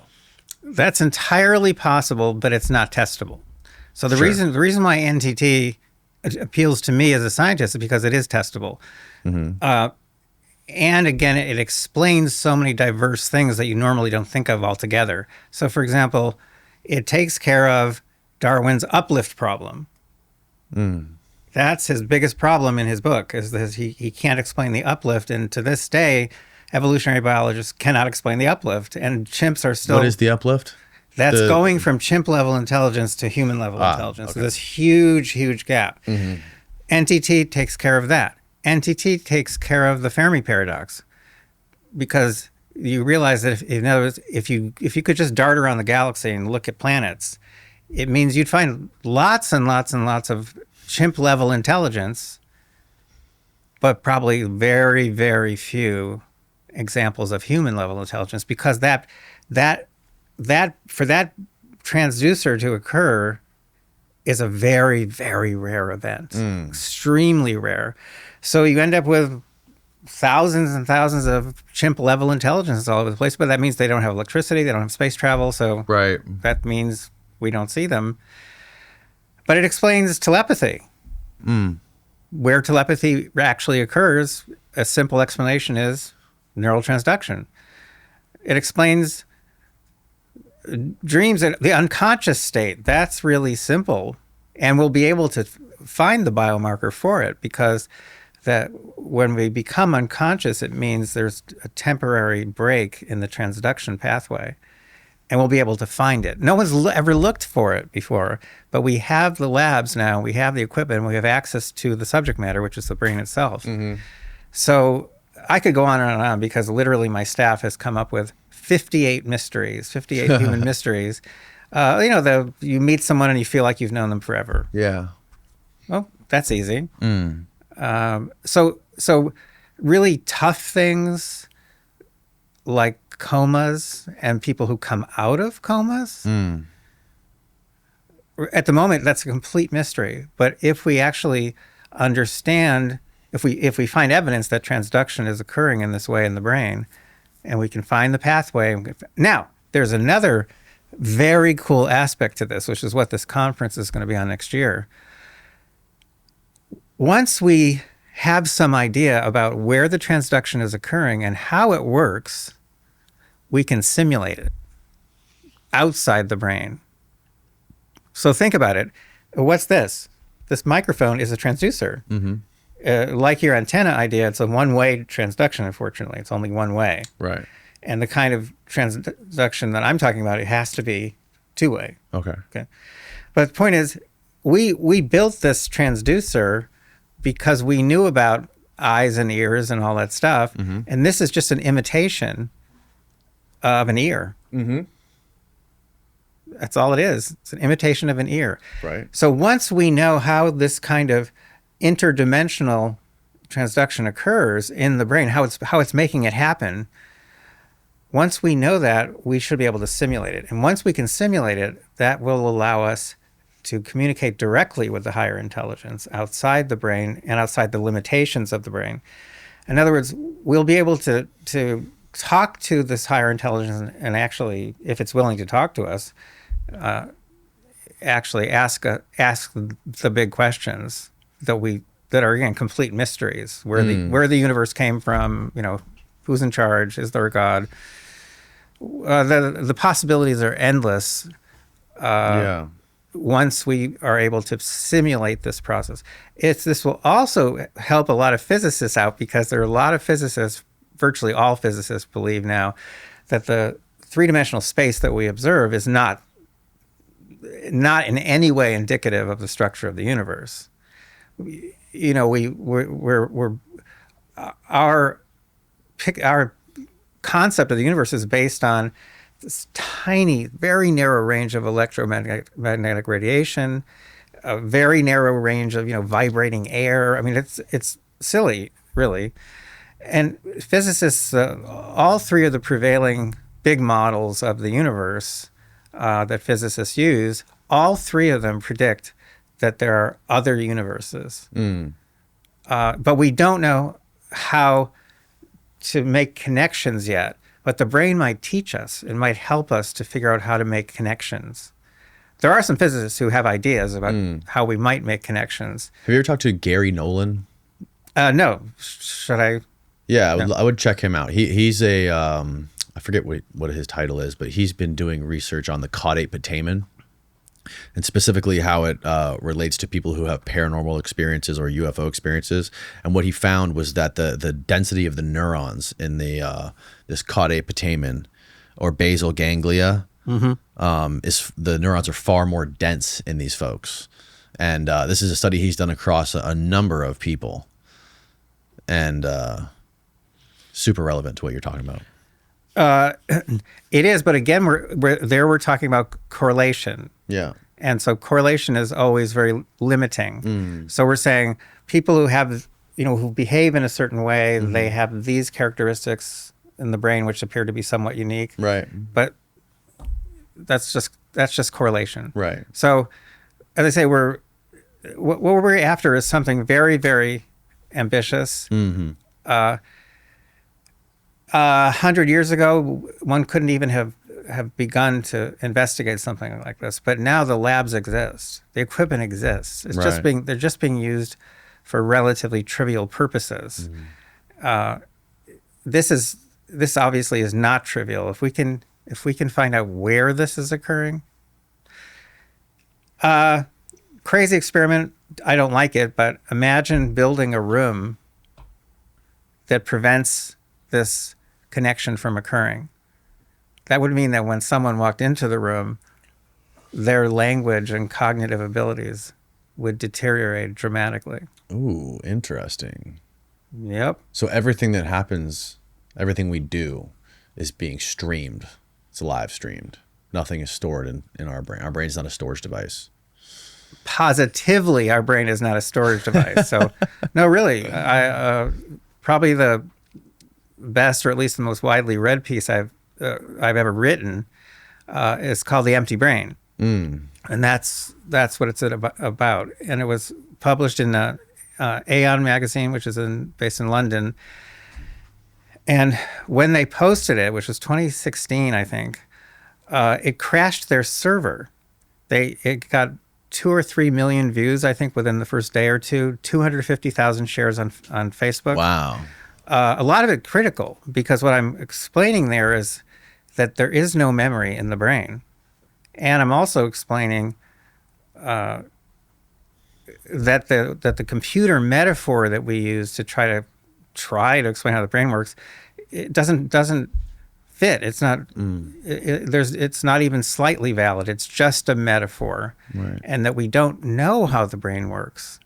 So NTT years later was my way of trying to figure out a testable theory of how the brain actually works. And it takes care of the memory problem. Wild stuff, man. Thank you for doing this. Sure. I appreciate your time. Again, remind people all of those links where they can go. I'll obviously put them below, but thank you. You should say them. I appreciate it. Can you say them? Say the links again? Say all the links again? Yeah. What's the name? All of them? MyPrivacyTips.com. Rapid fire the website names. MyPrivacyTips.com, very important. Americas with an S, AmericasDigitalShield.com. NeuralTransductionTheory.com. I think I mentioned a few others, but I think those are the most important ones. All right. Dr. Epstein, thank you so much. I very much appreciate your time. This was really fun. Danny, you're an amazing guy, and I've enjoyed every minute talking to you. Thank you. Thanks, man. All right. Good night, world.